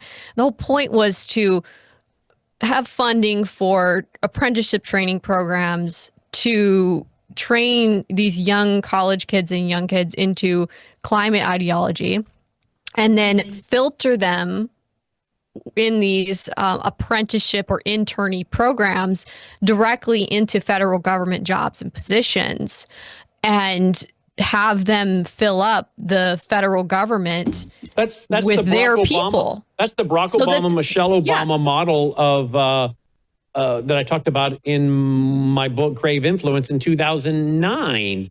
It was called Public Allies. And it was one group, I think Investors Business Daily called it Michelle Obama's boot camp for radicals. And you put these young kids through this program. You offered them, basically it's the volunteerism. It's the national service that the Obamas have been pushing that's coming here for America. But you only let them volunteer and serve in far left Marxist, pro-abortion type groups. And then you run them into government and nonprofits. That's what the Obamas have been up to with Public Allies, for years. And again, it's in my book from 2009. So this is exactly the model. I can absolutely verify that. We're going to have to get you back. There's so much here. We're running out of time. But here is her Twitter handle where she is posting so much stuff, guys. She's putting up so many of the things that I was quoting from today were coming off her website, as you saw. So if you want to follow her, just go there and follow her at Millie_Weaver, at Millie_Weaver. It's great to have you back. I know we hadn't had you on in a while, but do keep me in the loop as things come about. Love to have you back on as things continue to develop here. Awesome. Thank you so much for having me, Brandon, and thank you for shedding light on this very pertinent, serious issue going on in our country right now. You're doing the good work by getting this information out to the people, so thank you for that, Brandon. Well, no, thank you. Thank you. Millie Weaver checking in tonight. Follow her on X, Millie_Weaver on X. We'll be right back after this short break. Do you know about glutathione? You can't live without it. It's a naturally occurring ingredient in your body. But guess what? It starts to decrease around the age of 20.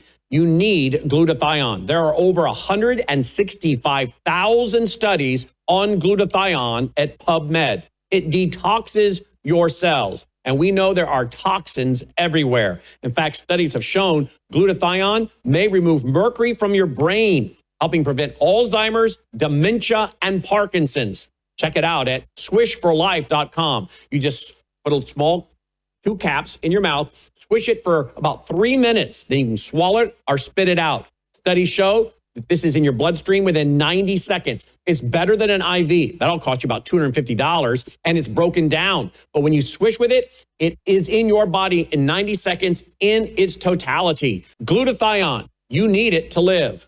Swishforlife.com. Swishforlife.com.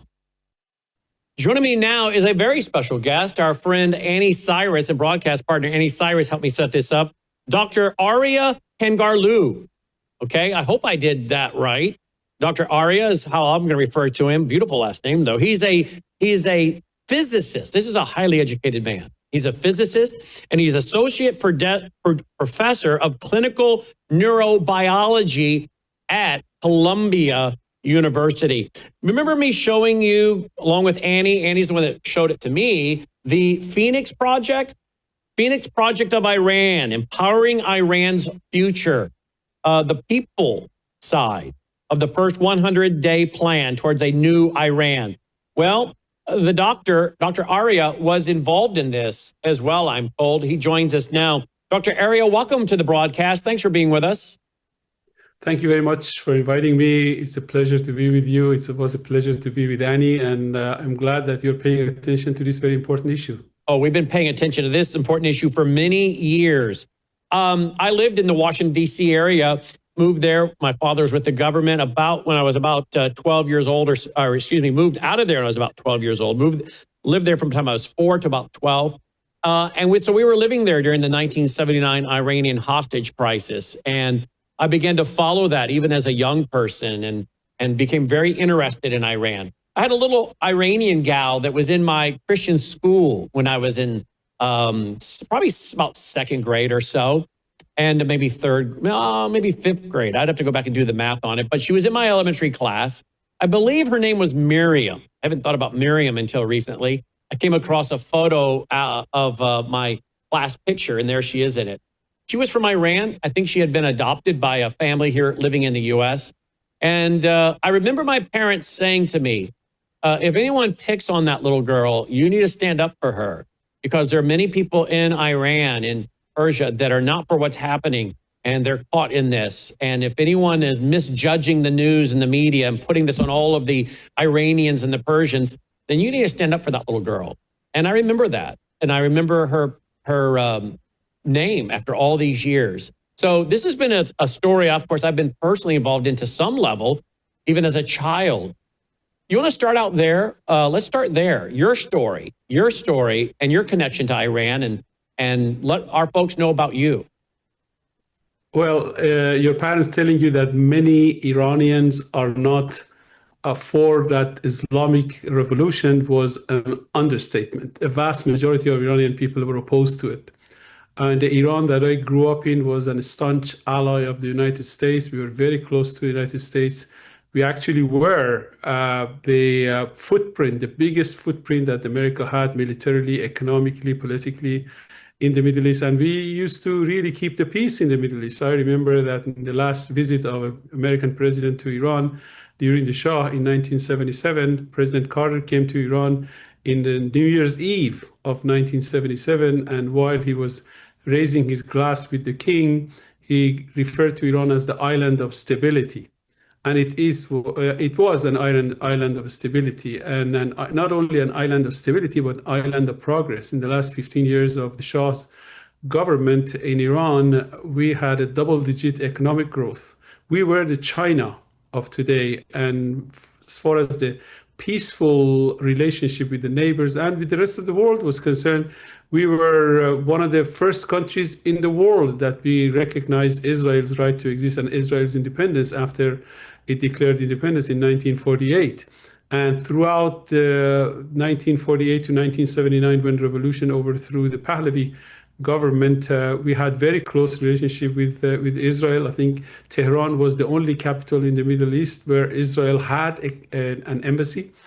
I was a student in Aryamer University, the premier university of science and technology in Iran. And at the time, I had a lot of friends. For my pastime, I used to go to American embassy, to American clubs, to various functions with my American friends in Iran and with friends from other countries. Iran was a premier tourist destination for a lot of Europeans. We established the Iran Air established its first transcontinental flight direct from Tehran to New York. It was the first 10,000 kilometer direct non-stop trip by Pan Am and TWA, the major American airlines at the time. And the relationship was, the strongest, something comparable to today's relationship between the United States and Israel. And suddenly there was the Islamic Revolution. I mean, maybe in some future programs, we are going to deal with the causes of the Islamic Revolution, but that's something that happened. And Ayatollah Khomeini came to Iran. He was actually in exile in Iraq, in Saddam Hussein's Iraq for 15 years. And somehow, mysteriously, 6 months before the February of 1979, when the Shah's government fell, he flew to Paris, and he was well received by the French government. He was provided with all kinds of security and protection and media access. He had an amazing media access, basically his own shortwave radio channel directly beamed into Iran, and he really incited unrest and revolution, which ultimately within 6 months resulted in the overthrow of the Pahlavi government.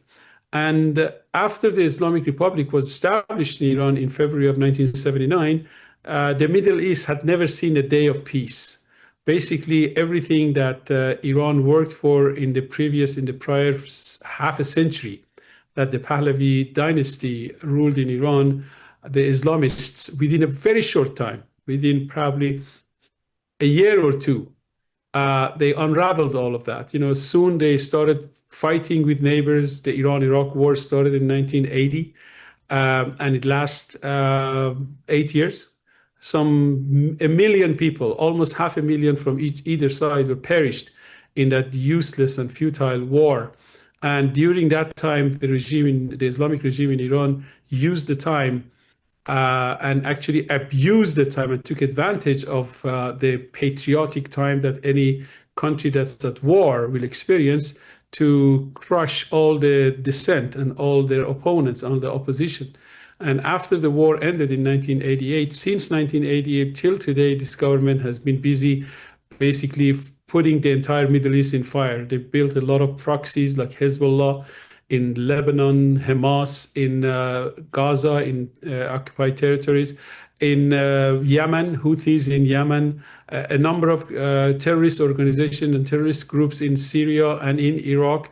And for 20 years, they fought the United States from establishing democracy in Iraq. And they were very successful in really preventing democracy from flourishing in the Middle East.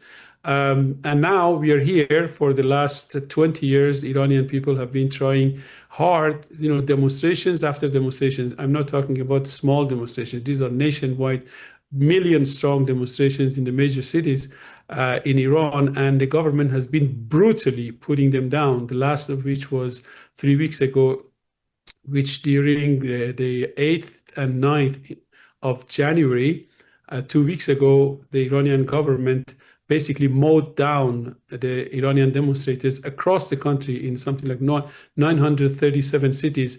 And the numbers are different because the government has really turned off all the access to Iran, a digital blackout. They've been subjected the country to a digital blackout, turned off telephones, cell phones, even landline phones have been cut off, and the internet. And as a result, we don't know exactly how many people were killed in those demonstrations, but the numbers that are slowly trickling out are telling us horrible stories. The last number is 43,000 people have been massacred across the country, 350,000 have been injured, and something like 15,000 people have been blinded by directly shooting BB guns at the people's eyes and faces. So the atrocities that the Islamic regime has been committing in Iran in the last 47 years, I think, are materials of storybooks and horror movies.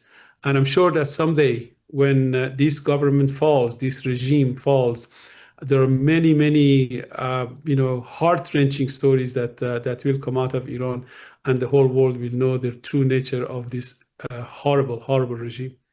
We reported on our news tonight. We've shown, by the way, the pictures of, young kids shot close range by shotguns, pellets. In fact, here is the video we showed earlier last week of a young boy. We showed the actual video of him, his legs. I mean, it's just horrific.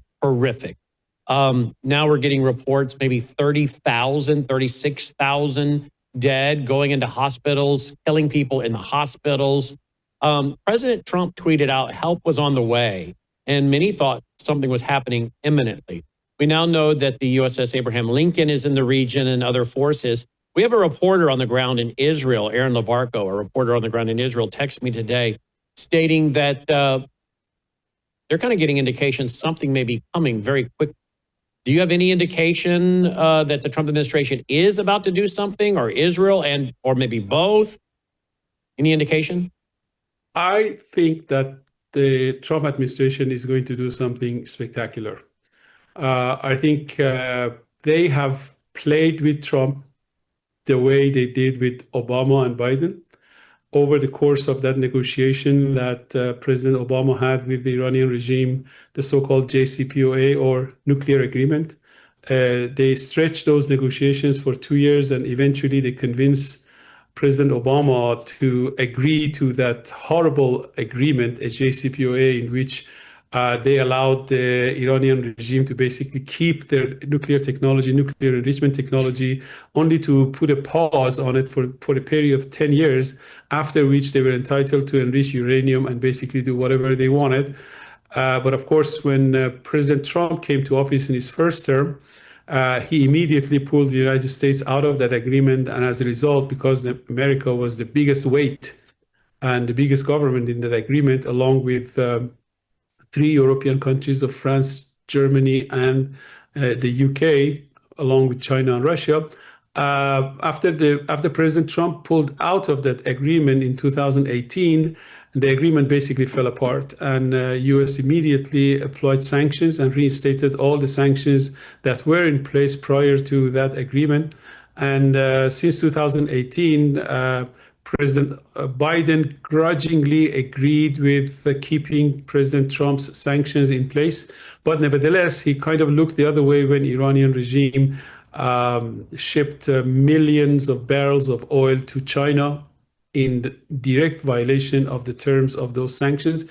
And because of that, during Biden administration, the Iranian regime could really survive, at least economically, because President Biden allowed them to sell anywhere from 1.5 million to 2 million barrels of oil per day. And that was enough for the regime to basically fund its suppression forces and its proxies across the Middle East.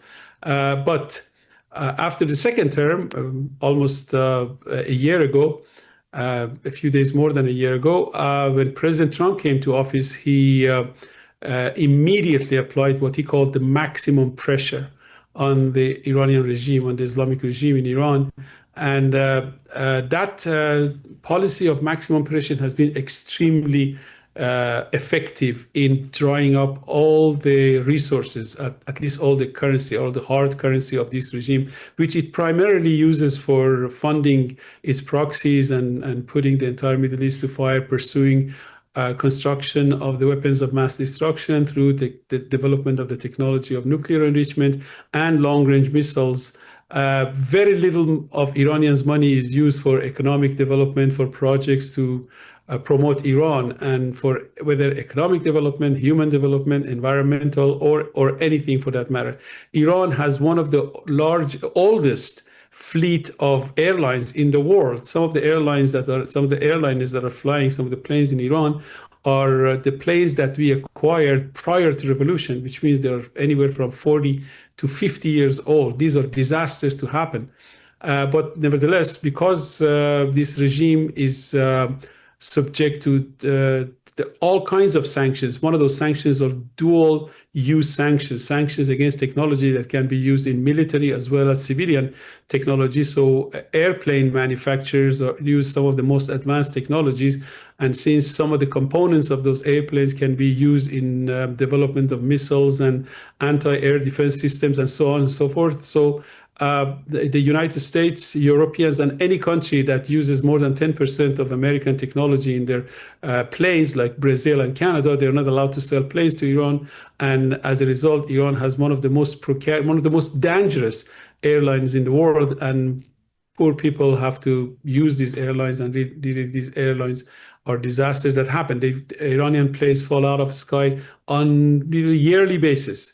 Iran has more airline disasters than any other country in the history of airline. And that's just one consequence of all these sanctions, which are directly due to the misbehavior and policies of the supreme leader of the Iranian regime. So this is a regime that is on its last leg. I think the policies of President Trump has been right on the money. He's been really applying maximum pressure. Eventually, the Europeans, right before the sunset of that nuclear agreement, which was supposed to expire on October 18th of 2025, Europeans took the case to the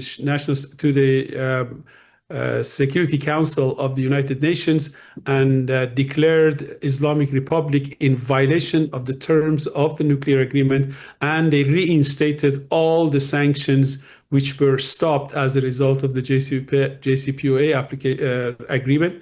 And reinstatement of those sanctions in September of 2015 was so devastating that within 3 months, from September to December, Iranian currency lost half of its value. And the situation became so bad that the merchants in Bazaar couldn't do business anymore, because the drop of rial, the Iranian currency, against dollar was so rapid that merchants didn't know what to do. They import commodities from the outside. They pay by dollar. By the time the commodities arrive and they want to sell it, the dollar has increased by a factor of 2. So they couldn't benefit from their transactions with the outside world, and all of the transactions, all of the import exports was with the outside world. So basically, that brought the economy to a complete halt, and then the demonstrations began. In late December, and within a week, the demonstration was brutally put down. And the numbers that you just quoted and the picture that you just showed is a consequence of that massive demonstration and the brutal put down by the Islamic regime. Do you believe if President Trump strikes Iran, do you believe he'll go after their leadership? Is that going to be the goal, to decapitate the leadership? And are you concerned, as I am, that the administration has been sold lies about MEK, NCRI, whatever you want to call them nowadays? We have, I don't know if you know, we had a guy named Ray who lives in Germany who was a child warrior for MEK. He was with them for 18 years, started out as a kid and became an adult. Through that, we have now built relationships, and we told Annie about it. She watched the interview. She speaks Farsi, so she was able to go and speak with many of these former MEK fighters that are now anti-MEK. She's been able to speak with them, with Ray, introducing her, because they speak in Farsi. I can't even communicate with them. We are going to be interviewing many of them, but we did an extensive broadcast with Ray, speaking English, of course, and he told us about all the atrocities of MEK. He actually said MEK would be worse than the regime they have now, and he explained why. Are you concerned? Because I know there are some folks in the MAGA world. I've interviewed Mayor Rudy Giuliani many times, and I agree with him on many issues, but I don't agree with him on MEK. We had on a former CIA operations officer the other night, and I hosted a debate between her and Annie Cyrus. She's pro-MEK. She supports that they could go back in the region and work well. And I have other people I respect on a lot of issues that, make issue with the Prince Pahlavi and think MEK is great. And I don't understand why they believe that, because a little bit of study shows this is not a good regime. I mean, that's not a good group. And I don't know why people are believing they have all this support on the ground in Iran, because I'm being told by the former MEK people, they have zero support on the ground. Prince Pahlavi has a ton of organic support on the ground. So are you concerned that some close to President Trump have maybe not told him the truth about MEK? And I've been saying for months, President Trump needs to bring Prince Pahlavi into the White House, let him sit in the yellow chairs in front of the fireplace in the Oval Office, and send a message to the Iranian people. Now, that was before 36,000 of them were slaughtered in the street. That never happened, unfortunately. I know it's a long question, but are you concerned that the Trump administration would go with some NCRI/MEK people? Well, MEK has some powerful lobbies in Washington, D.C., but very little grassroots support in Iran. Actually, what you just said about MEK, that the Iranian regime is the most hated regime on earth, at least in Iran. But if it can be conceivable to you, MEK is more hated than the Iranian regime is, because they started from being a terrorist organization, and their call to fame in Iran before the revolution was assassinating Americans. They called American mercenaries. I mean, American military attachés, an officer of American military that the MEK assassinated in Iran prior to the revolution, and a number of other businessmen, American businessmen that they assassinated. They were a terrorist organization, very similar in the same line of work as Hezbollah and Hamas is today. And they were one of the biggest supporters of Ayatollah Khomeini when Khomeini came to Iran. When Khomeini was brought to Iran from France, MEK provided the security services for the Ayatollah, because Ayatollah didn't really have any military support in Iran. And for almost a year, they were the private army of Ayatollah Khomeini. They participated in assassination and execution of some of the Iranian former officials of the Shah's government. And then somehow they fell out of grace with Ayatollah, and Ayatollah arrested a large number of them. We don't know exactly how many, but thousands of MEK members were assassinated in demonstrations and then arrested and put on trial and executed in prisons. And then eventually MEK fled to Iraq. And then during the war with Iraq, MEK sided with Saddam Hussein and invaded some of the border cities in Iran and committed a lot of atrocities, killed a lot of Iranian people during those treacherous wars siding with Saddam regime, especially during the time that Saddam was doing using chemical weapon to not only to attack Iranian people during the war, but also his own people, the dissidents within his own provinces in Iraq. And MEK was one of the few forces, one of the few political organizations in the world that supported Saddam Hussein throughout its war. They stayed in Saddam. Saddam provided them with finance and military hardware and gave them camps and all the resources they needed to operate from Iraq across the border from Iran. And eventually, when America invaded Iraq and occupied the entire Iraq, they transferred MEK from Iraq to Albania. And they've been in Albania receiving support, receiving funds, massive amounts of funds from some Arab countries, just because of their hostility to the Iranian regime, not knowing that MEK has no future in Iran. They have no grassroots in Iran. And exactly like you said, Crown Prince Reza Pahlavi has the biggest support. He is the established authority of the opposition against the Islamic regime. He's a Democrat. He's a liberal. He understands America. He's perfectly capable of presiding over the transition during which the Iranian opposition forces will be brought together to join forces during the process of overthrowing of this regime. However it happens, whether it happens through a massive attack by the US government, US military on the regime, or by mass uprising of the Iranian people, however it happens, which I think is going to happen very soon, then Prince Reza Pahlavi would be able to establish a government very similar to his father, as far as the foreign policy is concerned, friendly to the West, friendly to the whole world. Iran today not only can be a friend of the United States and Europe, for that matter, basically the entire Western world, a free Iran can solve a lot of economic problems, and I can mention a couple of them. If you can imagine what happened to Europe, Europeans, after the downfall of Soviet Union, they became a little too cozy with Putin and with Russian regime, and they started buying gas and oil, natural gas and oil from Russia, and Russia provided them with cheap gas and oil, just like any drug dealer does to its potential customers, getting them addicted to their narcotics, and eventually after they got addicted, they start jacking up the price. That's exactly what Putin did to Europeans, got them addicted to the cheap oil, and the entire industry in Germany became addicted and dependent on the cheap energy resources from Russia. And after Putin became assured that Europeans are so dependent on his cheap energy that regardless of what he does politically, they wouldn't be able to raise a finger against him, then he invaded Ukraine. And fortunately, Europeans really took a very strong stance against Putin, and they came together and started helping Ukraine. But as a result, Russians cut off oil and gas to Europe and to Germany in particular.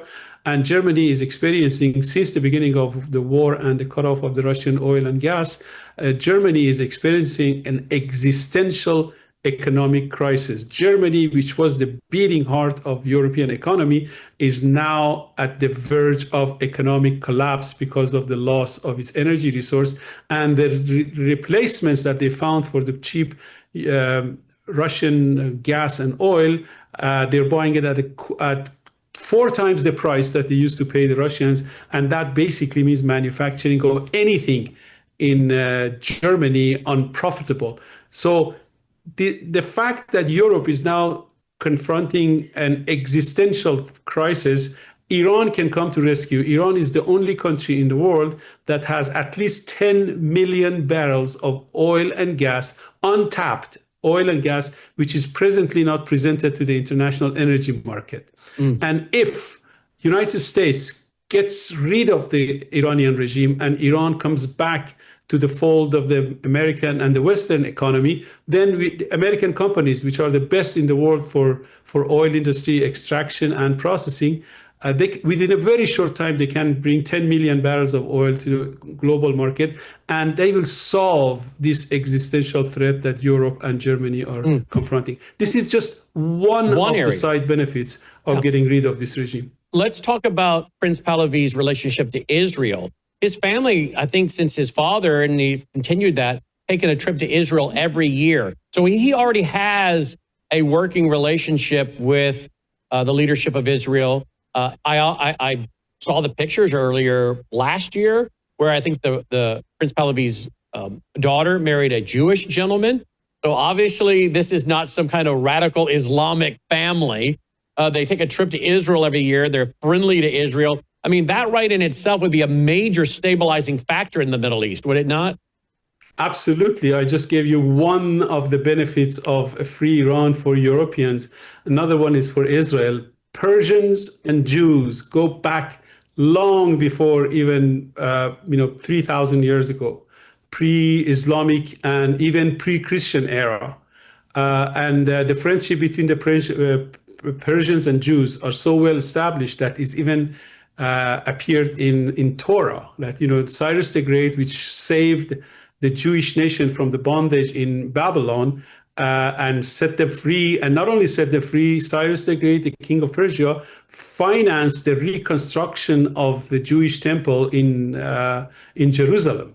And for that, the Jewish people refer to Cyrus the Great, the king of Persia, as Messiah in their book. The only non-Jewish person who is really glorified in Torah is Cyrus the Great. So the friendship between the Persians and Jews, it goes long way. This Islamic regime, which has nothing to do with Iran and nothing to do with Iranian culture.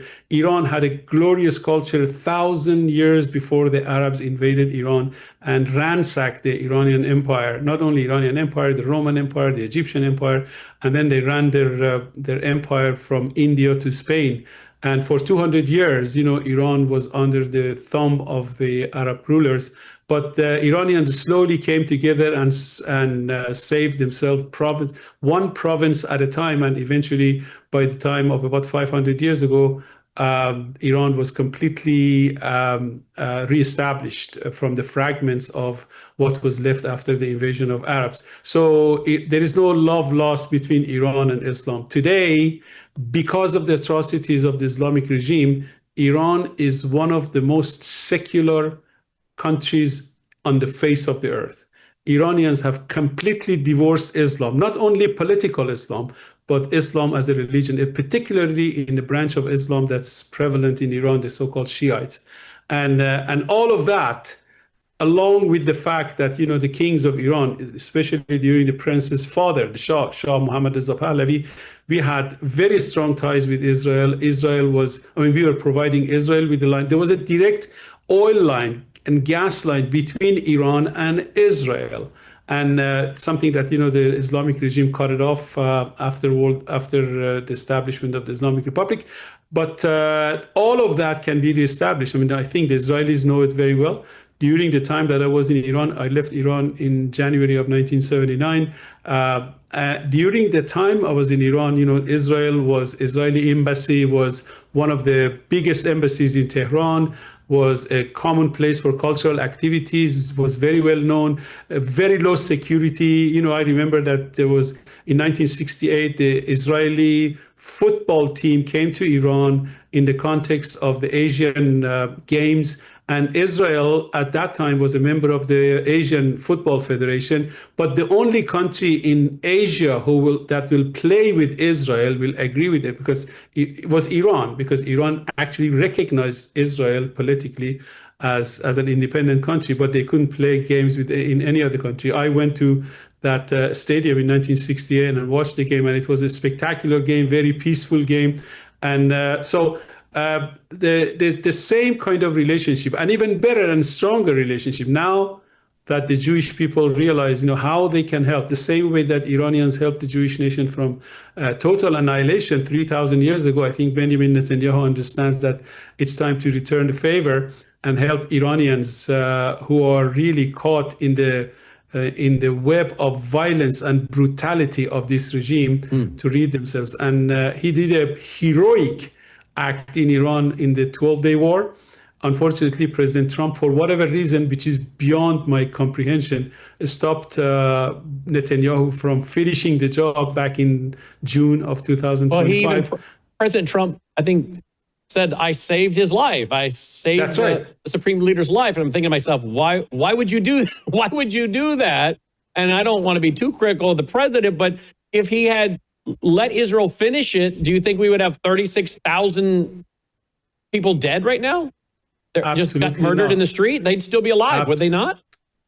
Well, those people who convinced President Trump that Khamenei is a man of God, they had no idea what God is, and they had no idea who Khamenei is. Are those same people going to convince him that MEK has a base on the ground in Israel? The people want MEK. Are that same group going to sell MEK to President Trump? I hope not. Me too. Yeah, I hope not, but I don't think they will stop trying. I think they have very strong lobby in Washington D.C. and they're going to keep trying. But we have something going for us. The fact that during the demonstrations, of course, during these demonstrations of the last 3 weeks, the Iranian government has imposed a complete blackout, news blackout over the country, and very little news has come out. But now they just started, opening the internet gradually, and this little amount of flow of information that's coming out of Iran is bringing us amazingly sad and tragic stories. And the evidence for the fact that millions and millions of people in hundreds of cities were shouting Pahlavi's name in Iran. And I think the evidence will become overwhelming that no other political group has the legitimacy, at least as far as the Iranian people are concerned, to rule over Iran after this regime and rule over the transition period, however long it takes. I don't know when the planes start bombing the Khamenei's bunkers and the regime's bunkers, however long it takes, and whenever it starts, I think by the time it finishes, President Trump has never left a job unfinished. I think during the 12-day war, there were people who were, and I don't think they had a bad intention. They thought that Khamenei is a man of God. He is a grand Ayatollah. And in their eyes, a grand Ayatollah was equivalent of Pope. There is no comparison. There is no analogy between this bloodthirsty man and Pope, who is a man of God, who is adored by millions of people around the world. And this wrong equivalency between a grand Ayatollah and a bishop or a pope in Catholic Church was really the reason why he was eventually convinced not to kill a man of God. I think since then, in the last 3 weeks, he has been convinced that no man of God could commit such a heinous crime that they've done. Indeed not. We want to get you back on because I also want to talk about your background. I understand you do a lot of study in the relation to neurology and politics. I've got a series I've done on brainwashing. I'm finishing up part 3. I'm part 1 and part 2. I'm finishing up part 3 now to release. And I would love to have you back because I've spent 36 years studying brainwashing, and I've studied the POWs, American POWs that were put into the Chinese concentration camps during the Korean War. But fascinating study. Maybe just give me a little brief synopsis, a little taste, because you seem to have a connection between neurology and how people view politics and public policy. Is that right? Physics, neurology, and politics. Yes. We have developed a technology. You know that in psychiatry is a disorder of the mind. Neurology is a disorder of the brain. And, in medicine, whatever body part you are an expert, a doctor of heart or brain or musculoskeletal or whatever, when something wrong, when you go to your doctor, the first thing that the doctor does, they order an MRI or some other kind of medical imaging. And the reason why they do that is because the particular organ in which they are an expert can be taken a picture of. But psychiatrists are experts in I don't want to call it an organ, in the mind. And we couldn't take a picture of the mind. We developed a technology to use MRI, a very special type of MRI images, and construct the human mind from it. And by comparing the mind constructed from the MRI of, let's say, patients with depression and normal patient with no history of depression, then we can identify with pinpoint accuracy exactly what part of the brain is not doing its job. And then through some computer navigation system, we can send magnetic pulses to those regions and stimulate those regions and treat these very dreadful diseases. Because of the fact that the technology is very new and very expensive and technologically intensive, most patients who come to us have already tried everything else, all kinds of medications for depression. Some of the patients have, been on medicine for decades. And eventually they come to us as a last resort when they don't find relief in medication and in traditional pharmacological treatment basis. So the patients who come to us are the worst of the worst, the most difficult cases. And we've been able to use this technology to treat them in our clinic in New York. Our clinic is basically receiving patients from all over the world, from all 5 continents. And hopefully in one of your programs, I will get into more details and nitty-gritty of how the brain works, how the mind is an emergent property of the brain. So we have this relationship between the brain and the mind and the behavior. The mind is the emergent property of the brain, and behavior is the emergent property of the mind. And the way that these 3 entities, brain, mind, and behavior, are connected, forward and backward through a mechanism we call neuroplasticity is a fascinating new finding about the brain that, people who are suffering from these dreadful psychiatric disorders, by just understanding how brain, mind, behavior work, they would be able to, even if they don't have access to our technology, just the understanding of how the brain works would, first of all, will lessen their scare and their fear and the hopelessness that they're experiencing as a result of years and years of failure in various treatments that they have sought. And then, once they find out more about this technology, those who are good candidates and have the capability to come to New York, we gladly treat them with this technology. And we've been able to do that with a very high success rate. Wow, that's fascinating. I definitely want to have you back. Dr. Alayar Kangarlu. And folks, he is, again, part of this project right here, Phoenix Project of Iran, Empowering Iran's Future, the 100-day plan.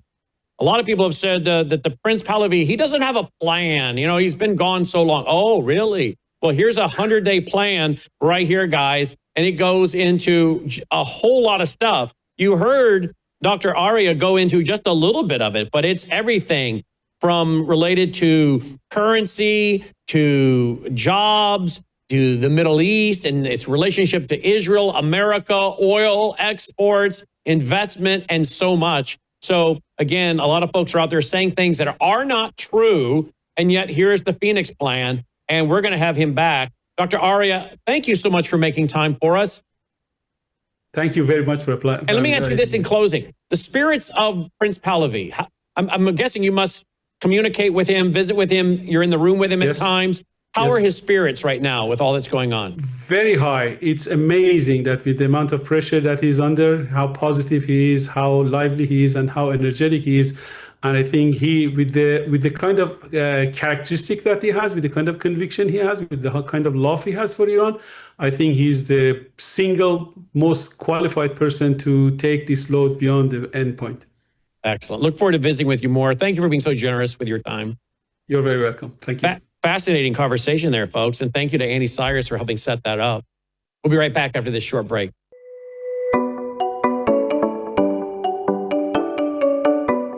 Introducing the Sentry Wellness System, the ultimate under-sink water treatment solution designed with you in mind. Say goodbye to harmful toxins and hello to water enriched with essential nutrients like calcium and magnesium. Enjoy the benefits of increased pH for on-demand alkalinity, all from a zero-waste system that fits seamlessly into your home. Installation is a breeze, taking just 15 minutes, so you can have clean, healthy, great-tasting water straight from your tap. Perfect for apartments, homes, rentals, and even RVs. Elevate your hydration and well-being with the Sentry Wellness System because you deserve the best in every drop. Sentry H2O. Tap into wellness. Joining me now is Tina Blanco. We have so much crazy footage coming out of the Mid-South, out of Oxford, Mississippi, just about an hour away, out of Nashville. People are said to be without power now for weeks. Logan, I don't know if you can play a bunch of that footage coming out of like Oxford and stuff. We'll try to play some of that. But I saw a video last night, Tina, where one guy put out his screen of his thermostat, 40 degrees in the house. Another person said, here's mine, 49 degrees in the house. My wife has shown me some of these people that are on social media up there and that make a lot of money doing something, multi-million-dollar homes. But apparently they didn't have the good sense to put in a $30,000 Generac to keep the whole house going. And so they're trying to find out where to go to get warm with their children. But of course, we kind of saw this coming. We missed it here in Memphis by that close. About 30 miles separated us from getting involved in this. What are you hearing across the country? Because a lot of people were not prepared. A lot of people literally were not prepared. I don't know. I guess they can afford flat screen televisions and trips and cruises and, a new car every few years, some of these people, and multi-million-dollar homes. But man alive, why would you not have a generator, a solar generator, a LP generator, something? Why are people so clueless about how fragile the whole system is? Yeah, I have no idea why people aren't more prepared than they are. Now, I have to say, your listeners are probably a bit more prepared than the rest of the... I would think so. The rest of the world. Just like I think your listeners probably have purchased. I've been talking to a lot of people that listen to you, Brandon, and a lot of them, they're smiling today because they have been buying silver. They're prepared. So for the rest of the people that aren't prepared, look, I think, you never know when an emergency is going to happen. In this case, you knew a week in advance, but the week in advance wasn't enough time to get generators delivered to you because these have batteries, so they can't be shipped on a plane. They have to be shipped ground. And we've got stuff that we shipped like 10 days ago that's still stuck somewhere because it's not getting delivered because of the ice storms. Well, especially down in Texas. Yeah. Go ahead. The ice, I'm showing footage here. Look at all that ice. Okay, that's in Oxford, Mississippi. That's about an hour from me. Okay, we missed it that close. This is what they were saying was coming to Memphis, and it kind of went around us and went to the side of us, and came on up out of Mississippi and went to the side. Memphis being right here, it kind of went to the side, went on up to Nashville. But that's Oxford, and the videos of trees snapping. I saw a video today where a minivan went by and then a tree snapped and fell down, a gigantic tree. That kind of thing can kill people, certainly seriously injure them. But the trees that are snapping and cannot deal with the weight of this ice. And now, of course, then it hits power lines. We're hearing that some of these folks could be without power. They're saying for weeks. They're saying maybe 3 weeks. Not everybody, but by the time the last person or last few get their power back on, it could be 3 weeks. Yeah, and you must have prayed. That's why it passed you. You must have really prayed. But yeah, you know what, Brandon, so far this year alone, it's only in January, we've seen 2 things that have happened. We saw what happened with Verizon, and then we see what's happening here. Look, a lot of times you have no idea when an emergency is going to happen. Should there be an earthquake, fires, or whatever. It's so good to be prepared. So this way, you can be, the solution and not the problem for the first responders. And I think you heard my interview tonight with Trevor Loudon. That ice, look at that, folks. Can you imagine how heavy that is? I think you heard the interview with Trevor Loudon saying that if President Trump doesn't get this civil unrest under control, which is being funded by, it looks like, enemies foreign and domestic, that we are going to see a lot of violence this summer going into the midterms. Look at those power lines. That means these folks could choose to hit our power grid. They could hit substations. We could have cyber attacks. Again, then you got tornadoes. We get those here in the Memphis area. Strong straight line winds. Hurricanes, of course, on the East Coast. There's a lot of reasons to be ready because we are living in incredibly perilous times. And of course, now there's talk of maybe another strike on Iran. So we're living in really dangerous times. And that's all we're saying is prepare, pray, and prepare. You can't prepare for everything, but you can certainly prepare for a lot. I plugged in my solar generator that I got from you, the Delta Echo 400. By the way, I found the right extension cord, by the way. Got the right extension cord, plugged it into the wall, and in about 4 hours, I put it on the slow charge. And in about 4 hours, it was 100% charged. How long would that? I didn't have to use it, thankfully, but how long would that go? How long could I use that to charge my satellite phone, my iPad, my cell phone, run a coffee pot, a refrigerator? How long before I'd have to recharge that thing? Now, of course, I charged it on the wall outlet, but after that, I'd have to put it in the yard if the power goes out for the solar. But how long would it hold a charge for? Yeah, so the generator itself, you would not have to put in a yard. You would run an extension to the solar panel. Right. So it would just take, so for you, fully charged, if you're using these small electronics, such as you just mentioned, it's going to last you for days. But as soon as you plug in your refrigerator, the freezer, that's what takes a lot of the juice. So this is the reason why we always tell people you don't need to plug in your freezer or refrigerator 24/7. You just need to plug it in for about an hour or two every about 5 or 6 hours.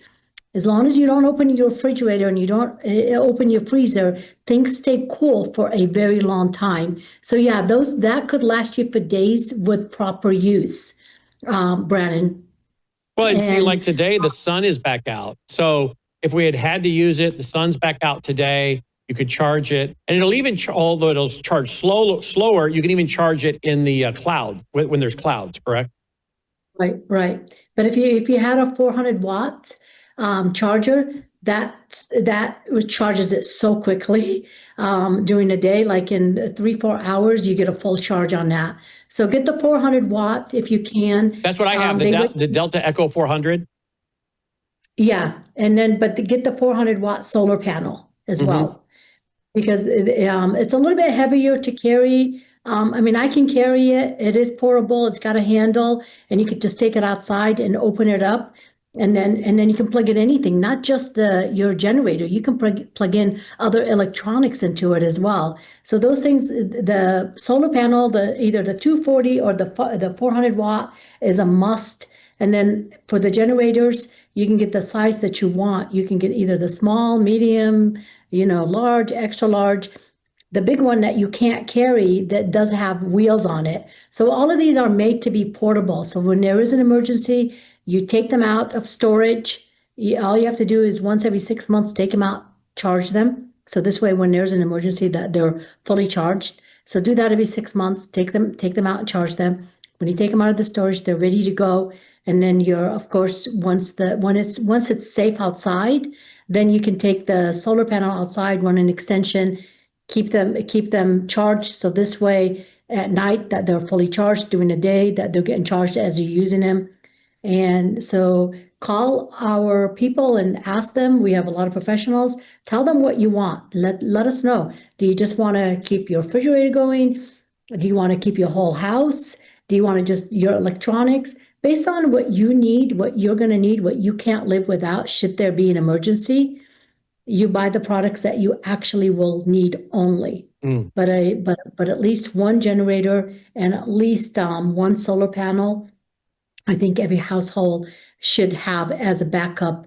You never know. And Brandon, don't forget, like there's a pretty big fault that runs right from Wisconsin all the way down Chicago. There could be, if there's and then there's one that runs from Missouri, all the way down here to Tennessee, right? The New Madrid Fault. Yeah. There's no warning, because I live in California part-time. There is absolutely no warning when there comes an earthquake. You're sitting there and the world is shaking. So we haven't had a major one, but if we do have a major earthquake in California, everything is going down. And I could tell you, most people are so comfortable, they're not prepared. If you live in California, anywhere in the country, really, prepare. It's always good to prepare. Look at this map. This is from poweroutage.us. Now, this was about $1 million, over $1 million. So it's come down now to just under 700,000. But, you know, you got $250,000 close, 226,000. Out in Tennessee, there was over 300,000. Mississippi, 150. Louisiana, 113,000. So it goes on down from there. So they're trying to restore it, but it's going to take these crews a long time for all of this to get repaired. I want to go back to some of the people that my wife shows me on social media that I don't know what, I guess they do social media stuff and make pretty good sized money. And they live in, you know, $1 million, $2 million, $3 million homes. Talked to another buddy last night whose he has friends that live in these $2, $3, $4 million homes. But apparently they're having to abandon their homes because they weren't smart enough to put in a $30,000 Generac. I mean, what is wrong with these people? You mentioned it. People live so comfortably. They just seem to, I don't know, some of them I just don't think live in a real world of reality. Some of them seem to be more interested in clickbait than reality sometimes, in my opinion. Yeah. You know, you don't even really need, if you don't want to spend $30,000, you could just spend $700, $800. You get a small generator and a small solar panel. And when there's an emergency, you keep one room warm, you know, or you can get two small ones, one for the kitchen so that you can still cook and, you know, plug in the refrigerator, and then one in a small room so that you can keep the whole family warm or the whole family cool during the summertime, during the hot summer months. Here, I'm going to carry this. This is all you need. See? Oh, look at that. This is all. That's all you need. This is for you to keep your refrigerator going for a little bit, to keep all of your electronics, stove, if you want to cook, just the small products. And they're not very expensive. So you don't need to get the 30,000 to get the whole house, but get something, get what you can afford and get what you can't live without. If you can't live without your cell phone, I can live without my cell phone or without any internet for a few days. Those aren't but if that's not something that you can live without, then just get enough to power up what you actually will need should there be an emergency. Mm-hmm. Small heater can be plugged into this, refrigerator, pretty much anything and it's portable. As you can see, I could carry it. The solar panel, same thing. The 400 watts weighs about 40 pounds. It's got a handle. It's very easy to carry and take outside, and then just run the wires. Or you can get the smaller one, which is the 240, and that's not as powerful. It's not going to charge as fast, but it will do the job. And if it's something that you don't want to carry, a 40-pounder, I think the 240 is about 25 pounds, so it's easier to carry. It is portable, and it does have handles on it. So get something, prepare for the next one. You never know when there's going to be fires. You don't know when there's going to be earthquake. And a lot of people think that, oh, you know what, the emergency services will take care of me. Brandon, look what happened in Hawaii. When Maui went on fire, there was no emergency services because they didn't have communication. Their communication was cut off and they didn't have any backup. So nobody came to save you. You had to save yourself. So it's really good to be prepared, Brandon, so that not only you can help yourself, but help, you know, the elderlies around you, your neighbors, your children around you. And this way you can kind of become part of the solution and not the problem. Yeah, indeed. We even saw some ambulances going off the road. We've seen multiple emergency vehicles, police having to get towed, pulled out, police. So you talk about emergency services getting to you. Good luck. That may not happen. Yeah. So again, our message here tonight is don't sit in the dark. Don't wait until a crisis happens. I'm glad a lot of people called you up last week and made orders, but a lot of those folks aren't going to get their product until another couple weeks from now. You prepare now. Don't wait till something happens, which is what they all do. You're right. They wait until gold and silver shoots straight up. They wait until a catastrophe. We have to have a culture of preparation. And what we're saying is use this now to embrace a culture of preparation for yourself and your family. And at the same time, you're supporting a great company run by Tina, who does a lot of charity work. And then, of course, a percentage of each purchase comes back to help keep this network going. So all the way around, we're all winning, right? Yeah. And Brandon, also, I mean, this month alone, you know, we've seen that this happen.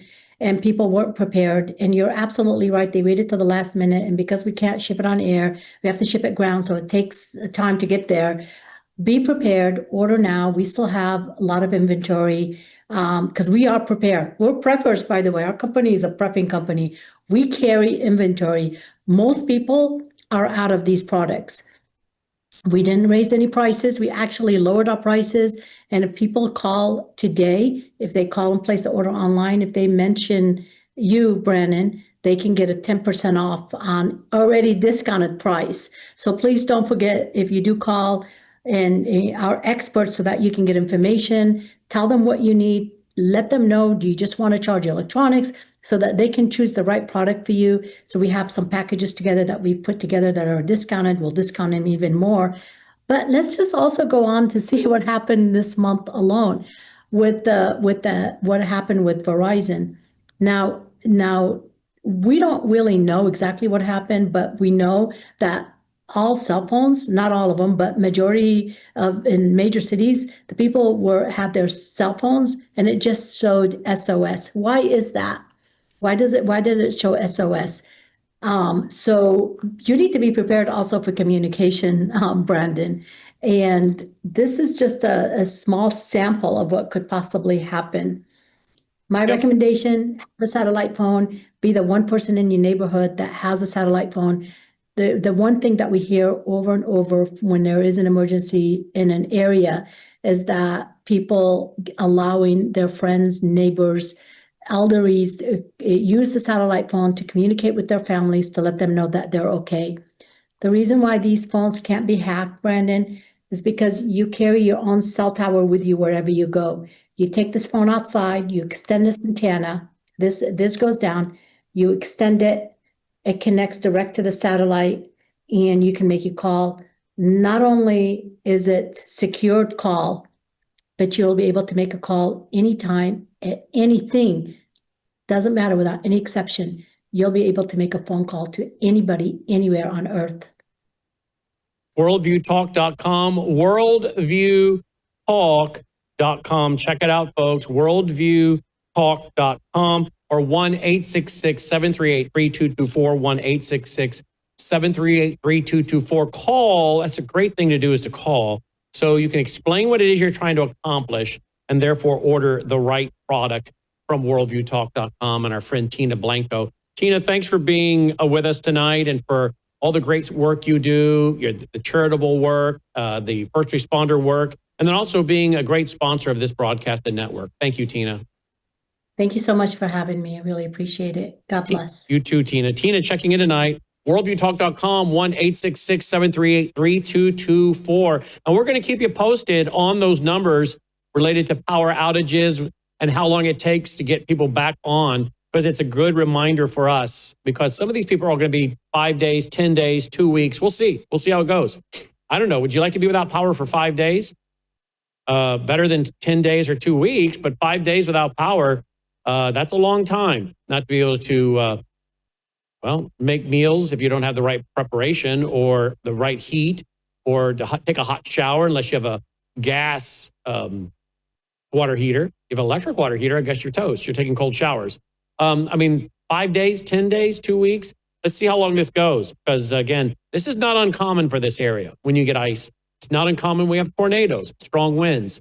And your part of the country, it might be blizzards. It might be tornadoes. It might be hurricanes. But for all of us, it can be cyber hacking and EMP and other things that are used to disrupt the grid, including sabotage, to bring down grids or parts of cities or towns to allow them to carry out destructive ideas and kinetic opportunities for the enemies, foreign and domestic. So think wisely and prepare accordingly. All right, guys, that's our broadcast for tonight. Hey, share this around tomorrow at worldviewtube.com, any of the segments. But hey, go right now, would you? Would you go make a $10 contribution, $20 contribution right now? Worldviewfoundation.com, worldviewfoundation.com. Help us keep pushing out free Christian worldview programming like you've been receiving all day today. All right, roll the music. Let's call it a night. What a day. What a weekend. for our country. And sadly, it looks like a lot more in store. And if you want to try to understand the bits and pieces so you have the big picture, well, you need a network like ours. How many networks are doing the kind of programming we're doing? Bible theology, Bible prophecy, Christian worldview, connecting all the dots. There's not a network like us. By design, we are unique and different. And if you appreciate that, please pray for us and support us. Thanks for being here. May God save America. Take care.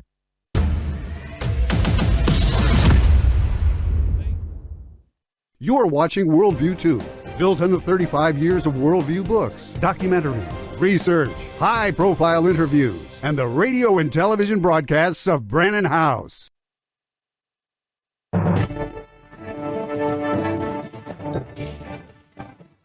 Faith, spiritual values, moral issues, government, economy, education, work, responsibility.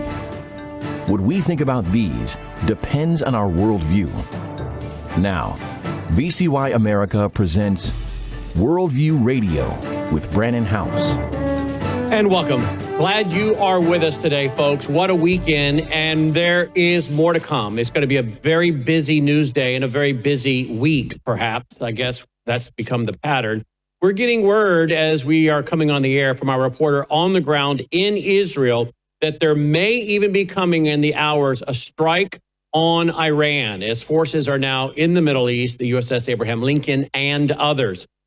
This would be a good time to do a strike for many reasons. It's a little late, though. 30,000 dead Iranians is what we're being told. But it certainly might change the news cycle because the news cycle, frankly, is not going well for this administration. Many of us, of course, were consumed by what was taking place in Minneapolis, including another person killed, an ICU nurse who worked for the Veteran Affairs. He was out on the street. He was protesting, and he was armed. Now, this is, again, one more issue dividing the MAGA base because of really, quite frankly, I believe, irresponsible comments by some of Trump's own people, whether it's Kristi Noem, his head of DHS, or the director of the FBI, Kash Patel, making statements like, he was waving or brandishing a weapon, that it's illegal to go out there and be armed at a protest. Well, I did not see and have not seen any video of him brandishing a weapon, nor is it illegal to go to a protest with, unless I guess you're in one of these cities where you're not allowed to exercise your Second Amendment. Now, is it a smart idea to go and have a weapon on you while you're confronting federal law enforcement? Probably not a smart idea. But that's a debate one can have, and people can choose to do as they do. But it is not illegal. We need to come down on the side of the First Amendment and the Second Amendment. And people do things they shouldn't do. His own parents apparently had told him, don't go out there, don't get involved in this. He did. I'm sure he didn't count on dying that day. And of course, it is emotional video to watch. Nobody wants to see somebody killed. And so, again, a very emotional situation. We can argue it all day long, but I think we should pull back and look at the bigger issue. People are being very much baited into the emotion of the death of this nurse.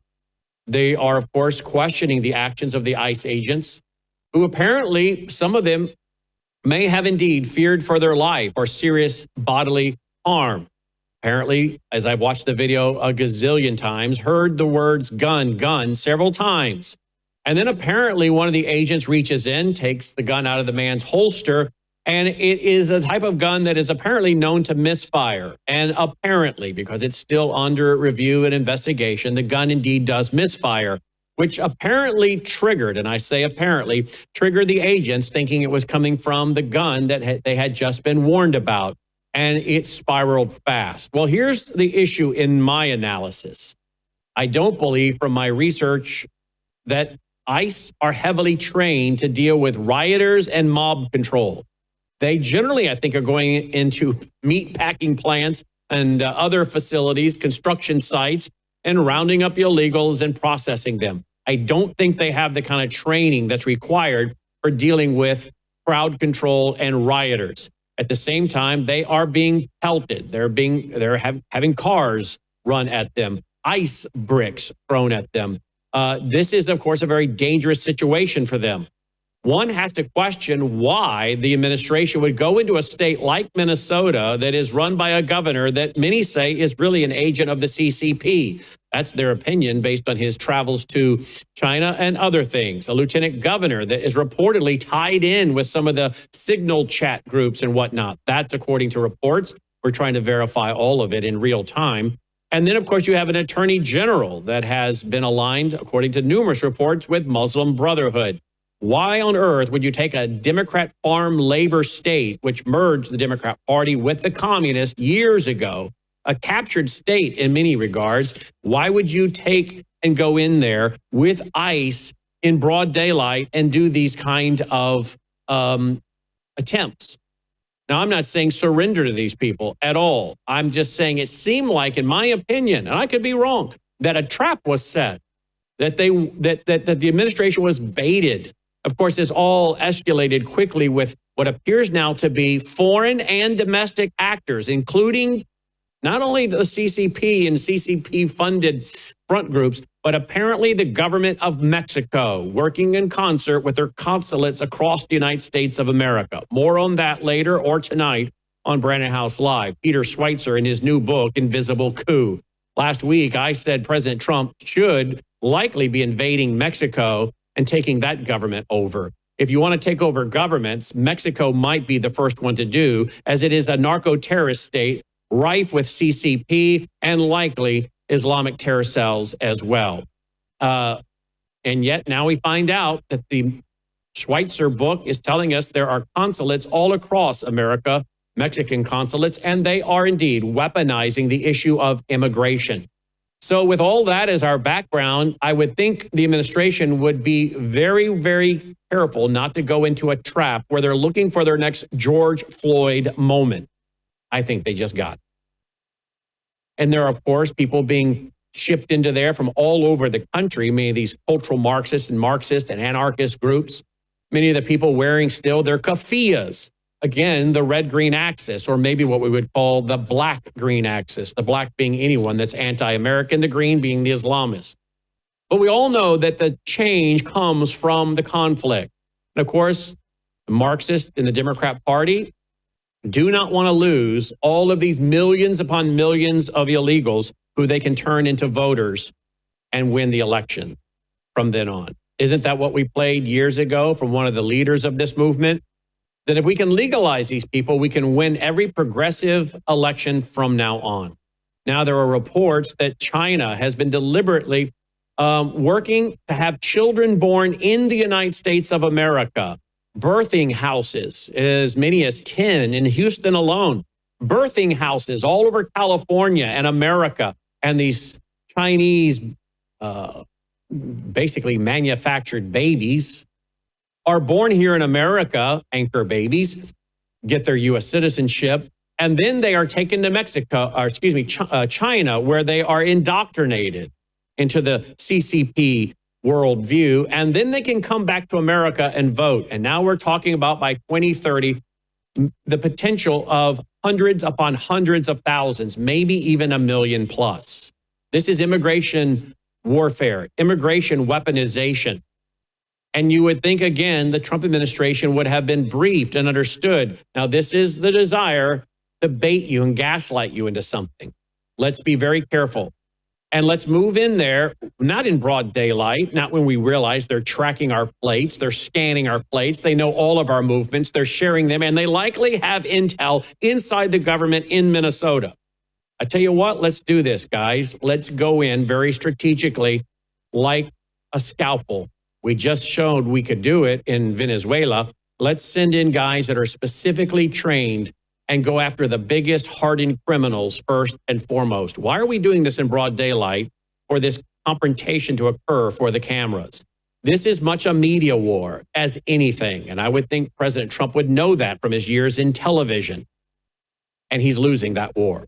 And then you bring in this Greg gentleman, Avino or whatever his name is, the head of ICE. We've been seeing him all over social media and the news. Now, I don't know the man. He's about exactly my age. We graduated the same year. When I was reading up on him this weekend, he may be a fine fella. I don't know. I don't know much about him. But I can tell you, he looks like he comes right out of central casting. Whether he means to or not, he is not a winsome person. He comes off immediately in a way that is not pleasing to the eye or ear. This is not, in my opinion, a guy you want to put up in front of the press. People who are even conservative are having a visceral reaction to him. His haircut alone is odd, troubling. And then his uniform and the comparisons being made by another time and another place I won't even mention. If you were trying to appear as though you were some kind of stormtrooper, they picked the right guy. His antics on the streets, they're highly viral on social media. This does not appear as though this is a serious statesman, but more of a man who's interested in being provocative and in the media. That is not what you need going into a climate like Minnesota. You're playing right into their hand. You are losing the information warfare. You're losing the media game. You're losing the public relations game. And now even the MAGA base is completely, well, divided again as comments are being made by the Secretary of Homeland Security, as I said, and the FBI director. All the goals of the communists and the Marxists and in the uniparty, shall I say, are being accomplished. The Trump team needs to reassess big time. They don't need to give up. They need to go in smart, and they need to go in smartly, and they need to have much better people that they put forward to speak and to address the issue of what it is we're dealing with. Much like we'll do here, and much like we'll do on Brandon House Live tonight. The communist, Marxist, Islamic groups that are warring inside our country, weaponizing immigration, creating chaos in the streets. And of course, they want to slow down Donald Trump from deportation because they need these voters in America to dismantle not only our history and our culture, but to weaponize them as voters.